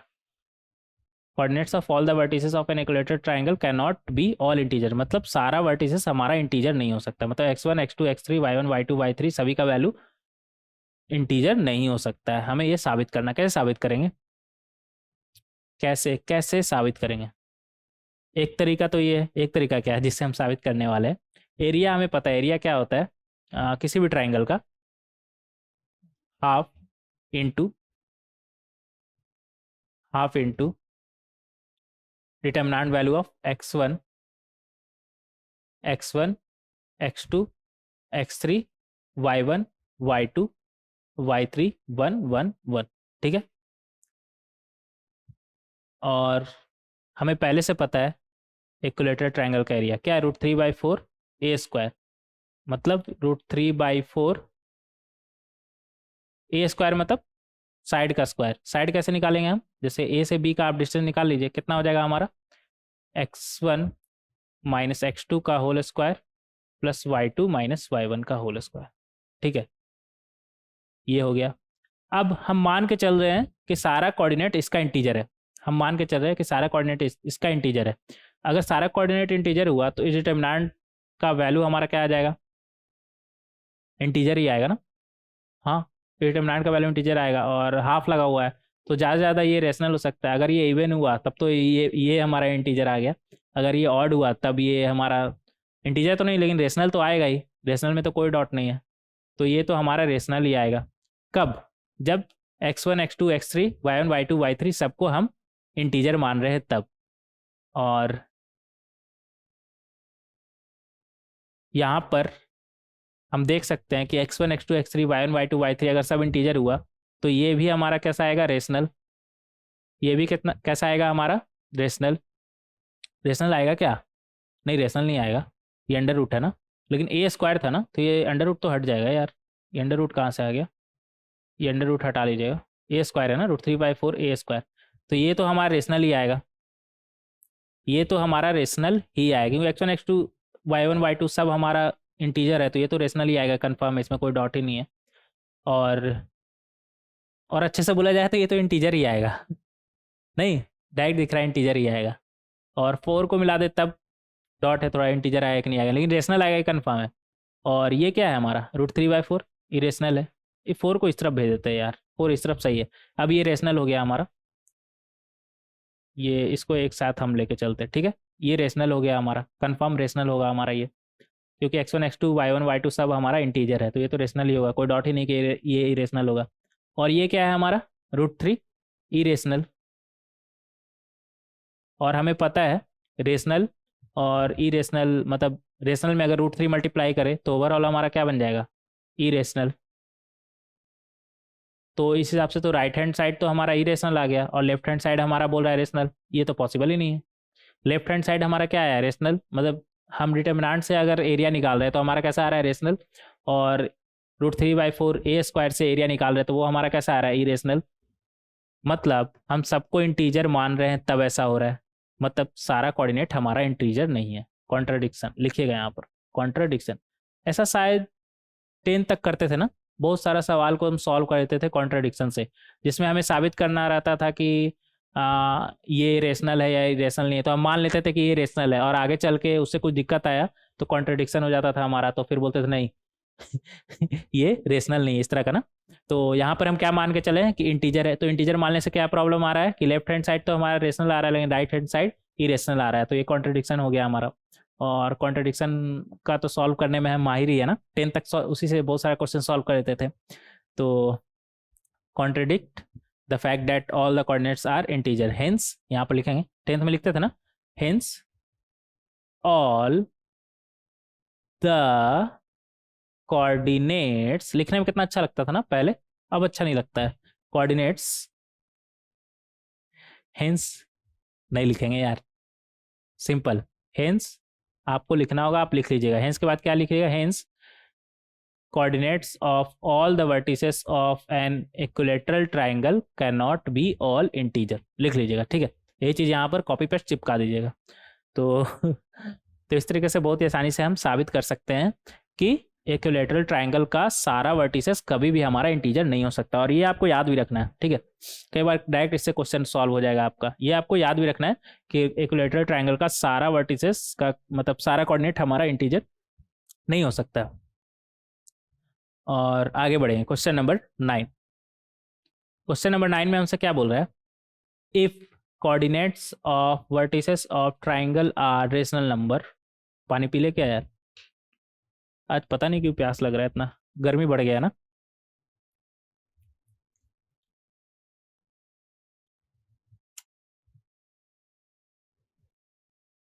इस क्वेश्चन में हमसे क्या बोल रहा है, if coordinates of vertices of triangle are rational number, ठीक है।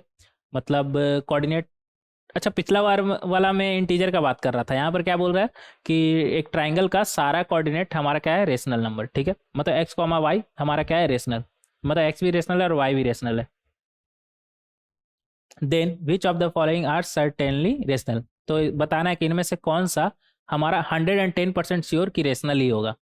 होगा कभी नहीं होगा, उसका बात नहीं कर रहा है, मतलब आप कौन सा 100% हमेशा, मतलब 110% हमेशा रेशनल होगा। देखेंगे यहाँ पर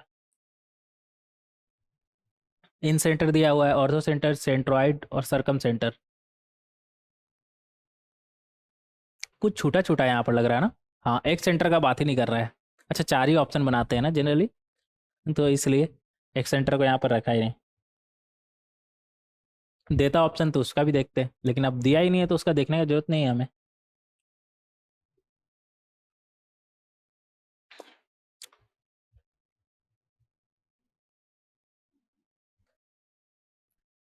हाँ, तो यहाँ पर क्या बोल रहा है, देखेंगे यहाँ पर बोल रहा है कि अगर एक ट्राइंगल हम मान लें, लेट से इसका नाम भी देते हैं, ए x1 कॉमा y1, बी का कोऑर्डिनेट मान लेते हैं x2 कॉमा y2, और सी का कोऑर्डिनेट हम मान लेते हैं x3 कॉमा y3। तो यहाँ पर बोल रहा है कि आप बताइए कि 110% आप किस में श्योर है कि वो हमारा रेशनल ही होगा, अगर x1 y1 x2 y2 x3 y3 सब हमारा रेशनल है तब। अच्छा, सेंट्रॉइड तो होगा, डायरेक्ट ही दिख रहा है ना, सेंट्रॉइड तो सबसे आसान है, सेंट्रॉइड निकालना तो सबसे आसान है। सेंट्रॉइड क्या होता है हमारा, x1 plus x2 plus x3 upon 3, y1 plus y2 plus y3 upon 3। यहाँ पर x1 x2 x3 हमारा रेशनल है, तो उसका सम भी रेशनल होगा, डिवाइड बाई 3 वो भी हमारा रेशनल होगा। तो यहाँ पर क्लियरली देख सकते हैं कि ये तो हमारा रेशनल ही होगा ना, और सिमिलरली ये भी हमारा कैसा होगा, रेशनल। मतलब सेंट्रॉइड तो हमारा रेशनल ही होगा, मतलब सेंट्रॉइड का दोनों मतलब एब्सिसा ऑर्डिनेट दोनों हमारा कैसा आ रहा है, रेशनल। तो सेंट्रॉइड पे तो कोई डॉट ही नहीं है। अब रहा बात इन सेंटर, ऑर्थो सेंटर, सरकम सेंटर। तो सबसे पहले इन सेंटर देख लेते हैं, पहले आ रहा है ना, तो इन सेंटर का बात करेंगे। इन सेंटर का फॉर्मूला क्या होता है हमारा, ax1 plus bx2 plus cx3 upon a plus b plus c, ay1 plus by2 plus cy3 upon a plus b plus c। देखेंगे यहाँ पर ये हो गया हमारा a, ये हो गया हमारा b, ये हो गया c। अगर आप यहाँ पर c का वैल्यू निकालना चाहे, मतलब ए बी का लेंथ निकालना चाहे, तो वो आपका क्या आएगा, देखेंगे यहाँ पर। अगर ए बी निकालना चाहे तो वो आपका क्या आ जाएगा, x1 माइनस x2 का whole square plus y1 minus y2 का होल स्क्वायर, ये आएगा आपका।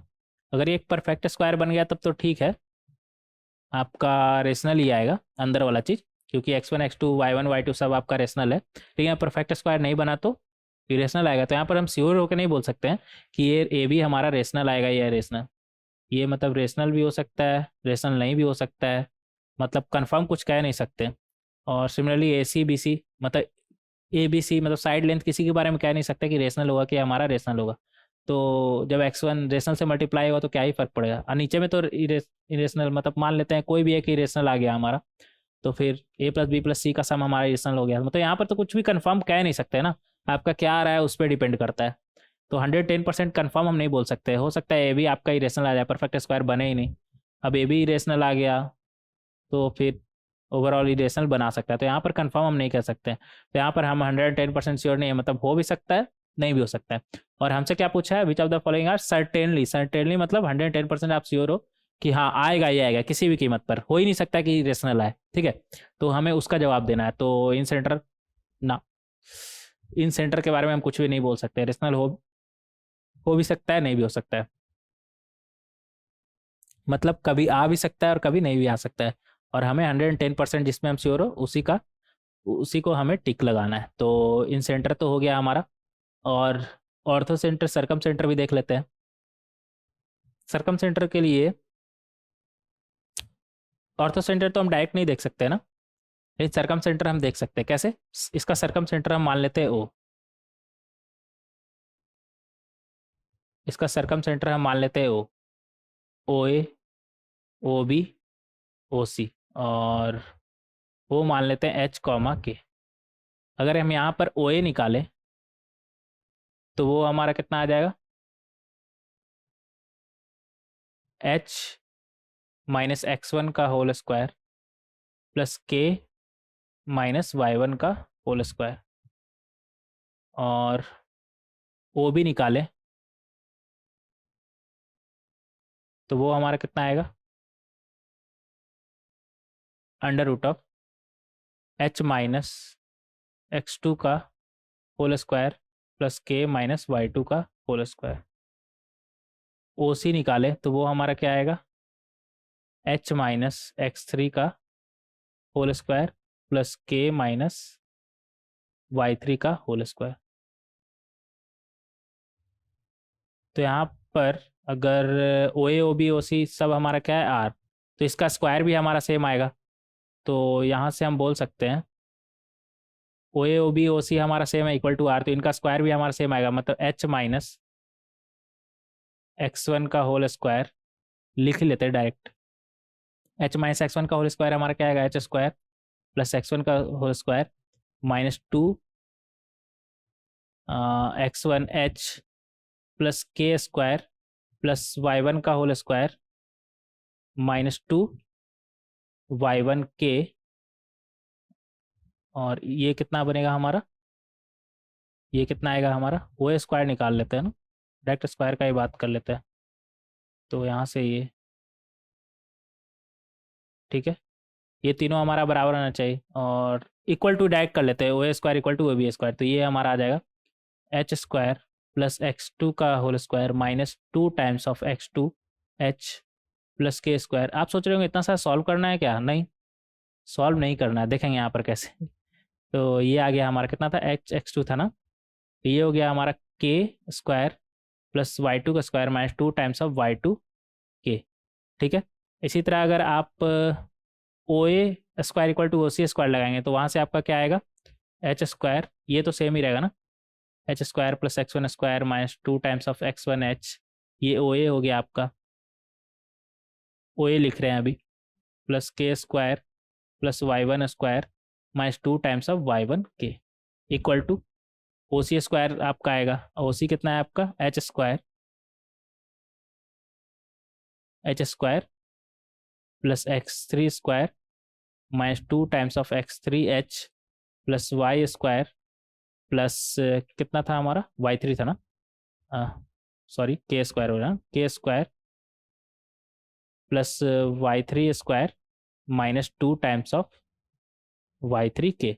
अब यहाँ पर देख लेते हैं, थोड़ा इधर हो जाएगा, हाँ इधर, ठीक है। तो यहाँ पर हम देख सकते हैं H square cancel, K square cancel, ये कौन सा हम लगाए थे, O A square equal to O B square ना, ये O A square O B square है, और ये वाला कौन सा है हमारा, O A square equal to O C square, ये ओ सी स्क्वायर है, ये ओ है ना हमारा, हाँ। तो यहाँ से H square cancel, K square cancel, बचा क्या हमारे पास फाइनली, एच को उस तरफ, एच वाला सारा चीज उस तरफ ले जाते हैं, तो क्या बचा हमारे पास, two times x2 minus two times x1 h plus ये y, नहीं y2 नहीं, y2 कैंसिल नहीं हुआ, प्लस k वाला इस तरफ लाएंगे तो क्या बनेगा 2y2 माइनस 2y1 k, और यहाँ पर हमारे पास क्या बनेगा y2 स्क्वायर, इधर ही लिख लेते हैं y2 स्क्वायर, और इधर से y1 स्क्वायर जाएगा तो क्या बनेगा y2 square minus y1 square plus x2 square minus x1 square, x1 उस तरफ जाके क्या बनेगा, x1 का स्क्वायर उस तरफ जाके क्या बनेगा माइनस x1 स्क्वायर। तो इस तरीके से हम लिख सकते हैं, ये आ गया हमारा, और इसे मान लेते हैं नंबर 1, और यहाँ से एक ऐड करना पड़ेगा यार, स्लाइड ऐड ही कर लेते हैं, एक सेकंड बस रुक जाइएगा।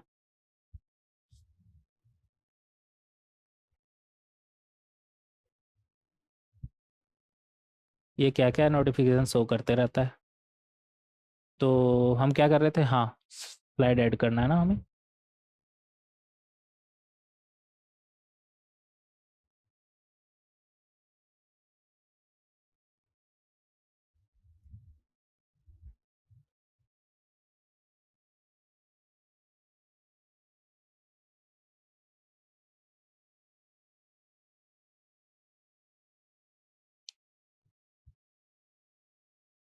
हाँ तो स्लाइड ऐड कर लिए हम, अब आगे बढ़ेंगे नेक्स्ट स्लाइड में, मतलब आगे इसी का देखेंगे।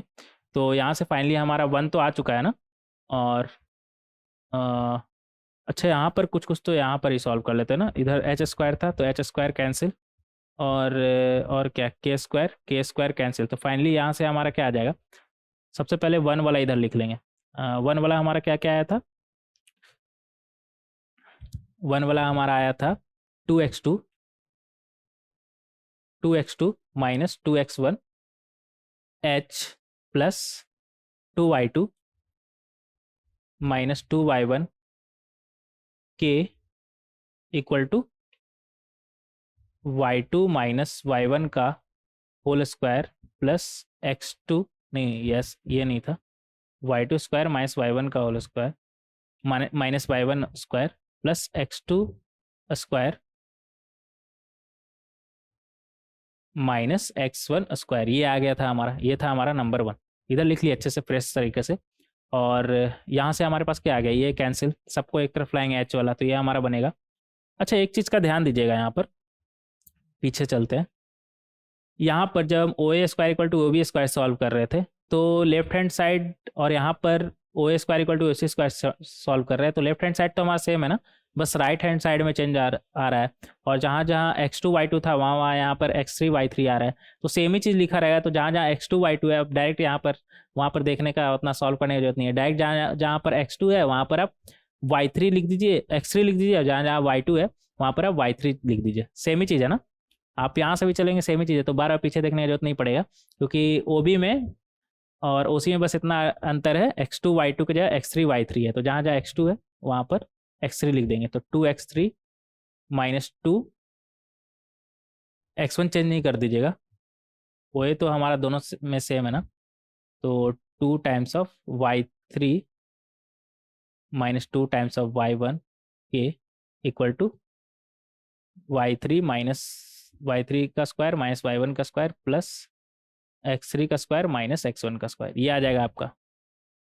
और यहाँ पर आपका एक तरह से देख सकते हैं 2 इक्वेशन हो गया और 2 अननोन, कौन कौन सा अननोन है हमारा h और k, तो आप इजीली बहुत ही आसानी से नहीं निकाल सकते हैं, निकाल सकते हैं लेकिन हम निकालेंगे नहीं, क्यों, क्योंकि हमसे पूछा ही नहीं है, तो हम क्यों निकालेंगे, हमसे पूछा क्या है कि जो h और k है वो हमारा कैसा आ रहा है, वो क्या रेशनल आ रहा है या फिर रेशनल नहीं आ रहा है, वो हमारा रेशनल आ रहा है या फिर रेशनल नहीं आ रहा है, तो हम पूरा नहीं निकालेंगे, यहाँ से ही देख लेते हैं। अब देखिएगा यहाँ पर ये हमारा रेशनल है, एक एक ही क्वेश्चन से हो जाता ना, दो निकालने की फिर भी कोई जरूरत नहीं था, कैसे, ये हमारा रेशनल है, कैसे y1 y2 x1 x2 सब हमारा रेशनल, तो ये तो हमारा रेशनल ही हो जाता ना, और राइट हैंड साइड रेशनल और ये भी रेशनल है, तो h और k भी हमारा रेशनल ही होना चाहिए। अच्छा हम पूरा प्रोसेस से चलेंगे, ये सब अपना एक्स्ट्रा दिमाग नहीं लगाना है, तो ऐसे तो डायरेक्ट दिख रहा है कि रेशनल ही होगा, लेकिन फिर भी देखेंगे कैसे। आप ऐसा करिए ना, नंबर 1 को मल्टीप्लाई कर दीजिए 2y2 माइनस 2 1 से, मतलब नंबर 1 को मल्टीप्लाई कर दीजिए 2y2 माइनस 2y1 से, नहीं 2y3 माइनस 2y1 से, और नंबर 2 को मल्टीप्लाई कर दीजिए 2y2 माइनस 2y1 से। तो ऐसा करने पर जब आप यहाँ पर माइनस करेंगे नंबर 1 माइनस नंबर 2, तो के वाला टर्म आपका कैंसिल हो जाएगा, क्या बचेगा, लिख ही लेते हैं ना, 2x2 माइनस 2x1, नंबर 1 को किससे मल्टीप्लाई किए थे, 2y3 माइनस 2y1, ठीक है।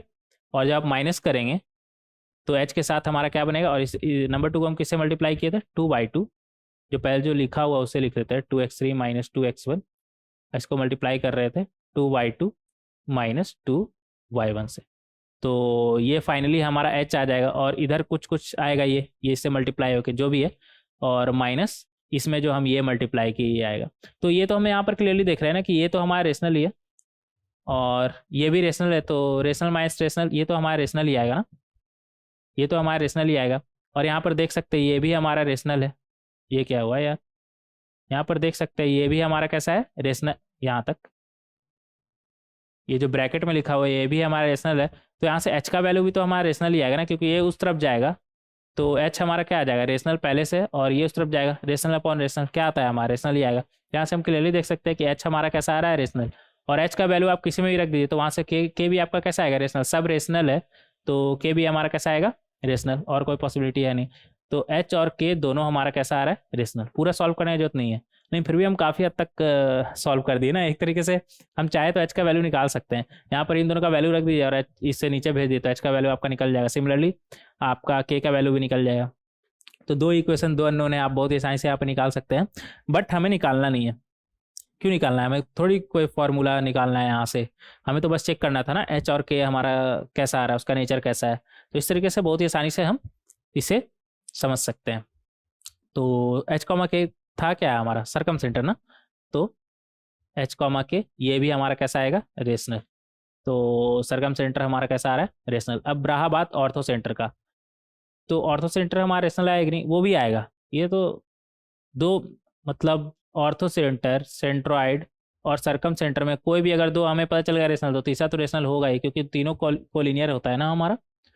तो ये हमारा आ गया, ये 2:1 में डिवाइड करता है ना, 2:1 रेशियो में डिवाइड करता है। और ये कितना था हमारा, h कॉमा k, और सेंट्रॉइड हमारा कितना था, अच्छा ये भी तो हमारा रेशनल है ना, x1 plus x2 plus x3 upon 3, और y1 plus y2 plus y3 upon 3। तो इसे हम मान लेते हैं अल्फ़ा कॉमा बीटा। तो देखते हैं अल्फ़ा बीटा हमारा क्या आ रहा है। तो यहाँ पर से हमारा क्या आ जाएगा, अगर आप सेंट्रॉइड निकालना चाहें तो वो आपका क्या आ जाएगा, यहाँ से 2 into H plus 1 into alpha, 2 into H plus 1 into alpha मतलब अल्फ़ा अपॉन 2 प्लस 1, और यहाँ से क्या आ जाएगा 2k plus beta upon 2 plus 1। ये आ गया सेंट्रॉइड। और सेंट्रॉइड हमें पता है क्या है हमारा, x1 plus x2 plus x3 upon 3, y1 plus y2 plus y3 upon 3। तो यहाँ से हम क्लियरली देख सकते हैं कि क्या आ गया, 2h plus alpha upon 3 equal to x1 plus x2 plus x3 upon 3 and 2k plus beta upon 3 equal to y1 plus y2 plus y3 upon 3, ठीक है। और यहाँ पर देख सकते हैं हम 3 तो कैंसिल, और यहाँ से अल्फ़ा का वैल्यू हमारा क्या आ गया, यहाँ से अल्फ़ा का वैल्यू हमारा क्या आ गया, x1 plus x2 plus x3 minus 2h, और बीटा का वैल्यू यहाँ से क्या आ जाएगा, y1 plus y2 plus y3 minus 2k, minus 2k। तो इस तरीके से हम बहुत ही आसानी से अल्फ़ा और बीटा यहाँ से निकाल सकते हैं। अब देखिएगा ये रेशनल है हमारा, और ये रेशनल आ चुका था हमारा, अभी ऊपर देखे ही थे। तो रेशनल माइनस रेशनल हमारा रेशनल ही आएगा। सिमिलरली ये भी रेशनल, ये भी रेशनल, तो रेशनल माइनस रेशनल ये भी हमारा रेशनल ही आएगा। तो यहाँ से हम बोल सकते हैं कि अल्फ़ा बीटा भी हमारा कैसा होगा, रेशनल। सिंपल, अल्फ़ा और बीटा दोनों रेशनल आ गया ना, तो ये भी हमारा ऑर्थो सेंटर भी हमारा कैसा होगा, रेशनल। मतलब ये तीनों हमारा कैसा है, रेशनल। बस इन सेंटर का हम नहीं बोल सकते, मतलब हो भी सकता है नहीं भी हो सकता। और हमसे पूछा क्या है, सर्टेनली रेशनल।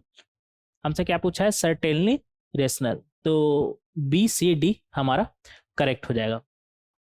ए ऑप्शन पे आप टिक नहीं मारेंगे, सर्टेनली पूछा है ना, तो ए ऑप्शन हमारा रॉन्ग हो जाएगा। तो इस तरीके से बहुत ही आसानी से आप इसे समझ सकते हैं। और ध्यान में भी रखिएगा कि अगर हमारा कोऑर्डिनेट रेशनल है तो ऑर्थो सेंटर, सेंट्रॉइड और सरकम सेंटर 110% हमारा रेशनल होगा ही। आगे बढ़ेंगे। ये कितना भर गया ना पूरा का पूरा एकदम, किधर क्या लिखा हुआ है मुझे भी नहीं समझ में आ रहा है, लेकिन हमारा तो काम है सॉल्व करना। और मैथ्स में तो अभी तो ऑनलाइन हो गया ना पेपर, पहले क्या होता था ऑफलाइन आता था ना पेपर, तो उसमें मतलब ये अच्छा नहीं, अच्छा खासा तो रहता था, पैड वगैरह दिया जाता था कि सफिशिएंट अमाउंट रहता था पेज का, तो उसमें तो कोई दिक्कत नहीं होता ऐसा, और साइड एक्स्ट्रा पैड भी मिलता था। लेकिन जो टेस्ट पेपर ये सब कोचिंग वगैरह में होता है उसमें बहुत कम कम मिलता था, ऐसे बहुत ही कम। तो उस बहुत कम नहीं मतलब ठीक ठाक, लेकिन जो भी एक कोशिश रहता था ये कम से कम पेज में हो जाए। और 11 12 में तो बच्चों को शौक भी रहता है पेज बचाना है तो कि उसमें किधर भी कहीं पे भी कुछ भी लिख रहा है। कई बार तो ऐसा होता है कि एक बार ब्लैक पेन से लिख लिए, फिर उसके ऊपर ब्लू पेन से लिख लिए, और फिर उसी को यूज कर लिए रेड पेन का यूज करते हुए, और फिर उतना भी कम पड़ गया तो अब पेंसिल वगैरह भी यूज करने लगे। तो पेज बचाने के लिए तो लोग कुछ भी करते हैं, तो हम भी करते थे, तो वही आदत अभी तक है। आगे बढ़ेंगे, लेकिन आप ऐसे नहीं करिएगा, आप अच्छे से करिएगा। आप प्रिपरेशन कर रहे हैं तो अच्छे से करिएगा। मतलब हैंड राइटिंग वगैरह तो नहीं बोलेंगे, अच्छे से मतलब ऑर्गेनाइज करके लिखिएगा, किधर क्या लिख रहे हैं आपको पता चलना चाहिए, दूसरा को पता चले या ना चले, क्योंकि ये एग्जाम ऐसा है ना, आपको बस समझ में आना चाहिए कि आप क्या कर रहे हैं, दूसरा को नहीं भी समझ में आए तो चलेगा, उससे कोई फर्क नहीं पड़ता है। आगे बढ़ेंगे। कोलिनियर पॉइंट, कोलिनियर पॉइंट मतलब 3 पॉइंट कोलिनियर हम कब बोलेंगे, जब एक ही लाइन पे हो, जैसे यहाँ पर देख सकते हैं एक ही लाइन पे है, तो ये हमारा कैसा हो गया कोलिनियर पॉइंट। अब पता कैसे चलेगा कि कोलिनियर पॉइंट है कि नहीं, मतलब एक देखिए एक बहुत ही आसान तरीका जिससे आपको पता चल जाए कोलिनियर पॉइंट है कि नहीं, आप जिसका मैथ्स अच्छा हो ना उससे जाके पूछ लीजिए, सबसे आसान तरीका, तो आपको पता चल जाएगा कि पॉइंट कोलिनियर है कि नहीं, वो आपको बता देगा।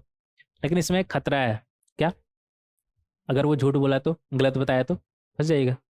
तो एग्जाम में तो ये काम नहीं आने वाला कि पॉइंट कोलिनियर कैसे है वो इस तरह कैसे पता करे कि जाके पूछ ले किसी से, तो ये सही तरीका नहीं है। और आप कैसे पता करेंगे वो हम बता रहे हैं यहाँ पर, पूछने वाला तरीका तो फेल हो गया। तो आप कैसे पता करेंगे, देखिएगा यहाँ पर, अगर ये पॉइंट तीनों कोलिनियर है तो ए बी का डिस्टेंस, और जब बी सी का डिस्टेंस आप ऐड करेंगे तो आपका कितना आना चाहिए ए सी, तो आप सिंपल ये चेक कर लीजिए तो आपको पता चल जाएगा कि तीनों पॉइंट कोलिनियर है कि नहीं। ठीक है, तो आप क्या करेंगे, सबका डिस्टेंस निकाल लेंगे, मतलब ए से बी का भी डिस्टेंस निकाल लीजिए, ए से सी का भी डिस्टेंस निकाल लीजिए, और बी से सी का भी डिस्टेंस निकाल लीजिए। आप देख लीजिए किसी दो का सम तीसरे के बराबर तो नहीं आ रहा है, अगर ऐसा है तो पॉइंट कैसा होगा हमारा कोलिनियर। और कभी ऐसा भी हो सकता है ना कि ए बी प्लस, कभी ऐसा भी हो सकता है ना A B plus B C हमारा आ तो रहा है लेकिन ग्रेटर देन ए सी आ रहा है, मतलब पॉइंट सिंपल कोलिनियर नहीं है, पॉइंट सिंपल कोलिनियर नहीं है। ऐसा कब होता है ट्राइंगल में, ए पी सी, ऐसा कब होता है ट्राइंगल में, sum of two sides is always greater than third side, और इक्वल टू थर्ड साइड आ रहा है मतलब वो ट्राइंगल है ही नहीं, वो क्या पॉइंट कैसा है हमारा कोलिनियर। एक तरीका तो ये हो गया। दूसरा तरीका हमारा ये हो गया कि अगर ये लाइन मान लेते हैं, इधर देखेंगे, दूसरा तरीका तो ये हो गया कि ये मान लेते हैं ए पॉइंट, बी पॉइंट और सी पॉइंट। तो ऐसा करेंगे ना हम यहाँ पर कि ए बी सी है ना हमारा सी, और ये आगे भी जा रहा है, तो ऐसा करेंगे ना यहाँ पर ए बी का स्लोप निकाल के देखेंगे। स्लोप हम अभी नहीं, आगे चल के देखेंगे, अभी तो फिलहाल उस पर बात नहीं करेंगे उतना, आगे का कुछ लेक्चर वीडियो में देखेंगे स्लोप। लेकिन अभी इतना समझ आए, स्लोप मतलब होता है हमारा कि एक्स एक्सिस से कितना एंगल बना रहा है। अगर ये लाइन अगर हम पूछे आपसे कि इसका स्लोप बताइए, मतलब ये एक्स एक्सिस से कितना एंगल बना रहा है, ठीक है, एंगल थीटा। तो इसका निकालने का बहुत सारा तरीका होता है, तो आप क्या करिएगा ना, ए बी जो लाइन है ना उसका स्लोप देख लीजिए, और बी सी जो लाइन है ना उसका स्लोप देख लीजिए, वो कितना एंगल बना रहा है। अच्छा ये दोनों पैरेलल हो गया ना, पैरेलल लाइन ड्रॉ कर लेंगे और देख लेंगे थीटा कितना है हमारा, मतलब यहाँ पर आप देख लीजिए कितना एंगल बना रहा है, बीसी का भी देख लीजिए कितना एंगल बना रहा है। अगर वो सेम एंगल बनाया, अगर वो सेम एंगल बनाया, मतलब ए बी का निकाल के देख लिए और बी सी का निकाल के देखिए, अगर सेम एंगल बनाया मतलब वो एक ही लाइन पे है, सिंपल, मतलब वो एक ही लाइन पे है, तो स्लोप से भी आप देख सकते हैं। वहां पर जब बात करेंगे तो वहां डिटेल में थोड़ा बात करेंगे, लेकिन फिलहाल अभी इतना समझ जाइए कि अगर दोनों का स्लोप हमारा सेम रहा, मतलब ए बी सी 3 पॉइंट है, तो 2 पॉइंट को पकड़ लिए, उसका स्लोप निकाल लिए। जैसे ए बी सी है ना, तो ए बी को, ए और बी को पकड़ के एक बार स्लोप निकालिए, बी और सी को पकड़ के एक बार स्लोप निकाल लीजिए। और ऐसा दो भी निकालिए ना, ए और सी का जो नहीं है, किसी भी दो का निकालिए ना, दो पेयर का। तो वहां से आप देख लीजिए कि दोनों का स्लोप हमारा बराबर आ रहा है कि नहीं, एंगल थीटा बराबर आ रहा है कि नहीं हमारा, मतलब एक्स एक्सिस से इक्वल एंगल बना रहा है कि नहीं। अगर इक्वल एंगल बना रहा है मतलब दोनों तीनों एक ही लाइन पे है हमारा, सिंपल। अगर ऐसा नहीं है, मतलब एक लाइन पे नहीं बना रहा है, जैसे मान लेते हैं कि एक पॉइंट ए और बी तो एक ही लाइन पे नहीं, सी मान लेते हैं इधर है, सी मान लेते हैं इधर है। तो आप यहाँ से देख सकते हैं, जब आप स्लोप निकालेंगे तो ए का कितना बनेगा आपका थीटा, इसका भी कितना बनेगा आपका थीटा। लेकिन आप सी निकालेंगे, कहाँ गया सी, सी इधर है ना, सी आपका,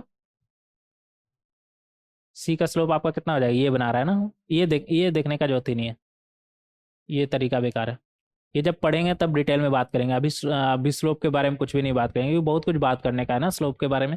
अभी सब कर लेंगे तो फिर उस समय क्या बात करेंगे, अभी रहने देते हैं, वो सब चीज़ अभी नहीं देखेंगे, ए बी सी वगैरह कि डिफरेंट स्लोप है तो क्या होगा। अभी बस आप बेसिक जानकारी रख लीजिए कि स्लोप ए बी और बी सी का निकाल के देख लीजिए, अगर सेम आ रहा है तो कोलिनियर पॉइंट है, सिंपल। और अभी इस पर बात नहीं करेंगे, जब स्लोप अलग से एक लेक्चर लेंगे तब उस पर ज़्यादा डिटेल में बात करेंगे, अभी टाइम वेस्ट नहीं करना है यहाँ पर। तो एक तरीका तो ये हो गया A B plus B C, check करिए ए सी के बराबर आ रहा है कि नहीं, अगर आ रहा है तो कोलिनियर पॉइंट है। दूसरा स्लोप हो गया, और इन दोनों में अभी अभी हम कुछ भी डिटेल में नहीं जा रहे हैं। और तीसरा पॉइंट, तीसरा क्या है हमारा, line joining two of them will be satisfied by third one. हाँ, ये भी बहुत अच्छा तरीका है। ए बी सी आपको चेक करना है ना, तो आप ए बी को ज्वाइन करने वाला लाइन निकाल लीजिए। और तीसरा पॉइंट सी, अगर इसे सेटिस्फाई कर रहा है, मतलब इस पे लाई कर रहा है, इस पे लाई कर रहा है, मतलब कोलिनियर है, सिंपल। तो आपको चेक करना है कि ये तीनों पॉइंट कोलिनियर है कि नहीं, तो आप ए बी का लाइन निकालिए, ए से बी को कनेक्ट करने वाला का लाइन का इक्वेशन निकालिए, और सी को रख के चेक कर लीजिए। अगर इस पे लाई कर रहा होगा तो इसे सेटिस्फाई भी करेगा, मतलब इसे सेटिस्फाई कर रहा है तो इस पे लाई भी करेगा। तो चेक कर लीजिए, सेटिस्फाई कर रहा है तो इस पे लाई करेगा, सेटिस्फाई नहीं कर रहा है मतलब इस पे लाई नहीं कर रहा है, सिंपल। तो ये हो गया 3 तरीका। और चौथा तरीका डिटरमिनेंट मेथड। और डिटरमिनेंट मेथड क्या होता है हमारा, एरिया ऑफ ट्राइंगल हम निकाले थे ना, कितना होता है हमारा, half x1 x2 x3 y1 y2 y3 1 1 1। ठीक है, ये क्या होता है हमारा एरिया ऑफ ट्राइंगल। अब मान लेते हैं कि इसका वैल्यू इधर आ जाता है, मान लेते हैं कि इसका वैल्यू आ जाता है हमारा 0। इसका क्या मतलब है कि ट्राइंगल का एरिया क्या है हमारा 0। और ट्राइंगल का एरिया 0 कब पॉसिबल है, ए बी सी ट्राइंगल का एरिया कब 0 पॉसिबल है हमारा, जब ये जो ए है ना उठ के यहाँ पर ही आ जाए, मतलब इसी लाइन पे आ जाए। ये तो बी सी पहले से था, ये उठ के इसी लाइन पे आ जाए। तो ट्राइंगल का एरिया 0 कब पॉसिबल है, जब वो ट्राइंगल हो ही नहीं, कोलिनियर पॉइंट हो। तो आप डिटरमिनेंट मेथड से भी चेक कर सकते हैं। तो आप चेक कर लीजिएगा, x1 x2 x3 y1 y2 y3 1 1 1। अगर इस डिटरमिनेंट का वैल्यू 0 आ रहा है मतलब पॉइंट्स कैसा है हमारा, कोलिनियर। अगर 0 नहीं आ रहा है मतलब वो ट्राइंगल फॉर्म कर रहा है। 3 पॉइंट या तो ट्राइंगल फॉर्म करेगा या तो फिर कोलिनियर होगा। और 0 आ रहा है तो कोलिनियर हो जाएगा, मतलब एक ही लाइन पे होगा। 0 नॉन 0 वैल्यू आ रहा है मतलब कोई कुछ ना कुछ एरिया है, मतलब ट्राइंगल में ही होता है ना एरिया। तो चारों में से कोई भी तरीका आप देख सकते हैं। अभी तो फिलहाल ज़्यादातर क्वेश्चन हम इस पे करेंगे, या तो A B plus B C equal to A C check कर लीजिए, या फिर डिटरमिनेंट से चेक कर लीजिए। और ये दोनों बाद में देखेंगे, नंबर 2 और नंबर 3 तो बाद में देखेंगे, क्योंकि लाइन का इक्वेशन पे अभी बात नहीं की है ना। तो अभी फिलहाल वो अभी टाइम है, अभी बहुत सारे लेक्चर के बाद हम बात करेंगे लाइन का इक्वेशन वगैरह।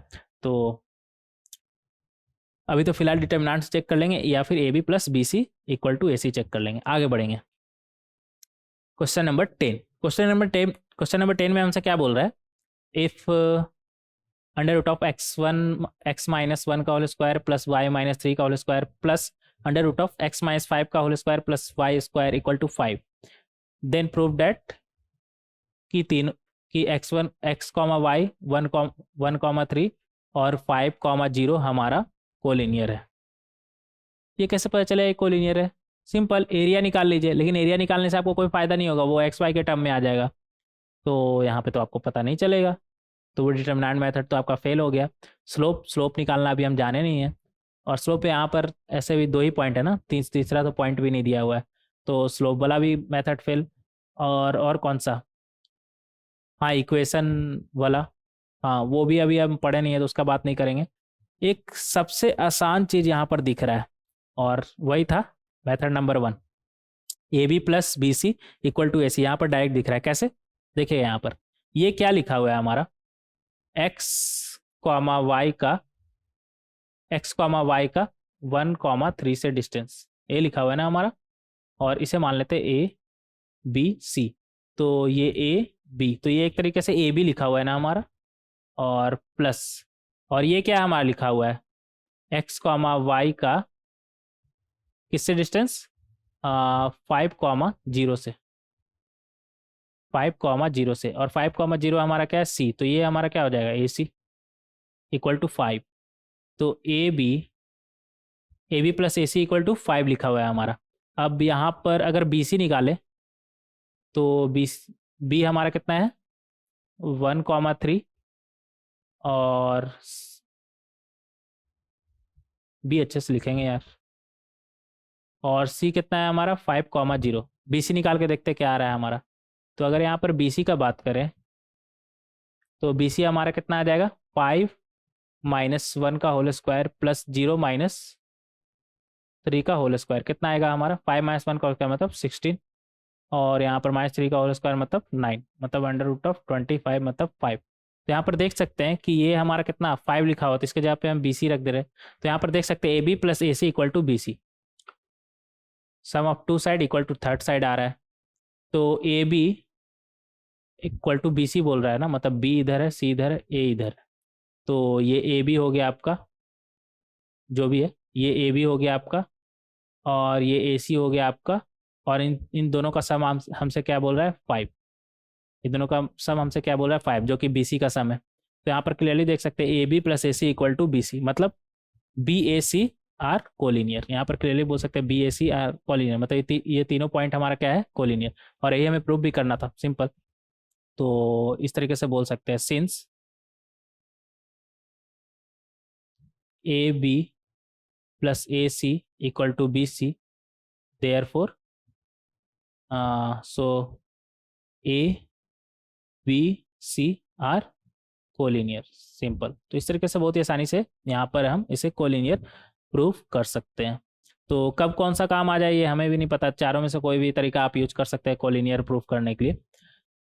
तो ये था हमारा क्वेश्चन नंबर 10, यहाँ पर सबका आंसर दिया हुआ है। तो आप क्या करिएगा ना, डायरेक्ट नहीं कुछ भी देखिएगा सॉल्यूशन वगैरह, आप ना खुद से सॉल्व करिए, आप सारा क्वेश्चन को खुद से सॉल्व करिएगा। उसके बाद एनालाइज करिएगा कि कौन सा सही हुआ, कौन सा गलत हो गया, किस में क्या कन्फ्यूजन था, ये सब। उसके बाद ये देखिएगा तो ज़्यादा सही रहेगा। डायरेक्ट देखने से तो कोई फ़ायदा नहीं होगा ना, क्योंकि क्वेश्चन ऐसे देख के और समझ में भी नहीं आएगा ना आपको। तो आप खुद से कोशिश करिएगा, सारा क्वेश्चन खुद से करिएगा एक बार अच्छे से, और फिर जो क्वेश्चन में डॉट होगा वो यहाँ पर देख सकते हैं।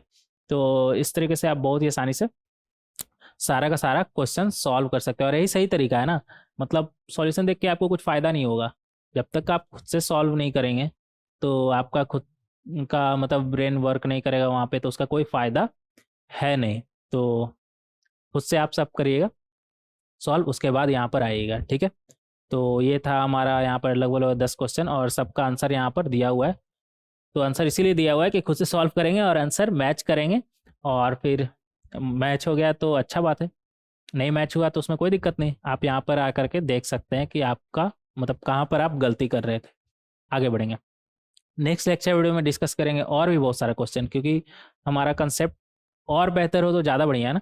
तो अपना कंसेप्ट हम बेहतर करते चलेंगे, और कंसेप्ट बेहतर करने का सिर्फ और सिर्फ मैथ्स में एक ही तरीका है कि ज़्यादा से ज़्यादा क्वेश्चन लगाना। क्योंकि अगर थ्योरेटिकल पोर्शन का बात करें ना, तो थ्योरेटिकल पोर्शन किसी भी टॉपिक में ज़्यादा नहीं होता है। अगर सिर्फ थ्योरी का बात करें तो जैसे अभी स्ट्रेट लाइन ही चल रहा है, अगर सिर्फ थ्योरी का बात करें ना तो कितना 7-8 लेक्चर बहुत है पूरा ख़त्म करने के लिए, पूरा अच्छे से ख़त्म करने के लिए 7-8 लेक्चर बहुत है, मतलब बहुत ही कम है, मतलब 20% भी शायद होगा कि नहीं ओवरऑल लेक्चर का। तो सिर्फ थ्योरेटिकल का बात करें तो वो तो कुछ भी नहीं है, वो तो आप 1-2 दिन में ही सारा का सारा आप पढ़ के ख़त्म कर सकते हैं। लेकिन एक्चुअल में आपका मकसद क्या है कि एग्जाम के दिन आपसे क्वेश्चन सॉल्व होना चाहिए, और एग्जाम के दिन क्वेश्चन तभी सॉल्व होगा जब आप पहले से बहुत सारा क्वेश्चन लगा रखे होंगे, मतलब आपका कंसेप्ट एकदम क्लियर होगा। मतलब क्वेश्चन दिखा, आप क्वेश्चन देखे, क्वेश्चन को अच्छे से रीड किए, और आपको देखते के साथ पता हो जाना चाहिए कि स्टार्ट कैसे लेना है। सबसे ज़्यादा क्वेश्चन सॉल्व करने समय इंपॉर्टेंट होता है कि आपको पता होना चाहिए कि इस क्वेश्चन को स्टार्ट कैसे लेना है, मतलब शुरू कैसे करेंगे। अगर आपको वो पता चल गया तो आधा काम तो वहीं पर आपका मतलब सॉल्व हो गया। उसके बाद अगर क्वेश्चन गलत हुआ तो कैलकुलेशन मिस्टेक वगैरह के चलते गलत हो सकता है, लेकिन आपका क्वेश्चन इन जनरल नहीं अटकेगा अगर आपको पता है कि स्टार्ट कैसे लेना है। स्टार्ट कैसे लेना है ये बहुत इंपॉर्टेंट होता है। तो उसके लिए आपको बहुत सारा क्वेश्चन प्रैक्टिस करना है, और क्वेश्चन खुद से प्रैक्टिस करिए, उसके बाद यहाँ पर आकर देखिएगा।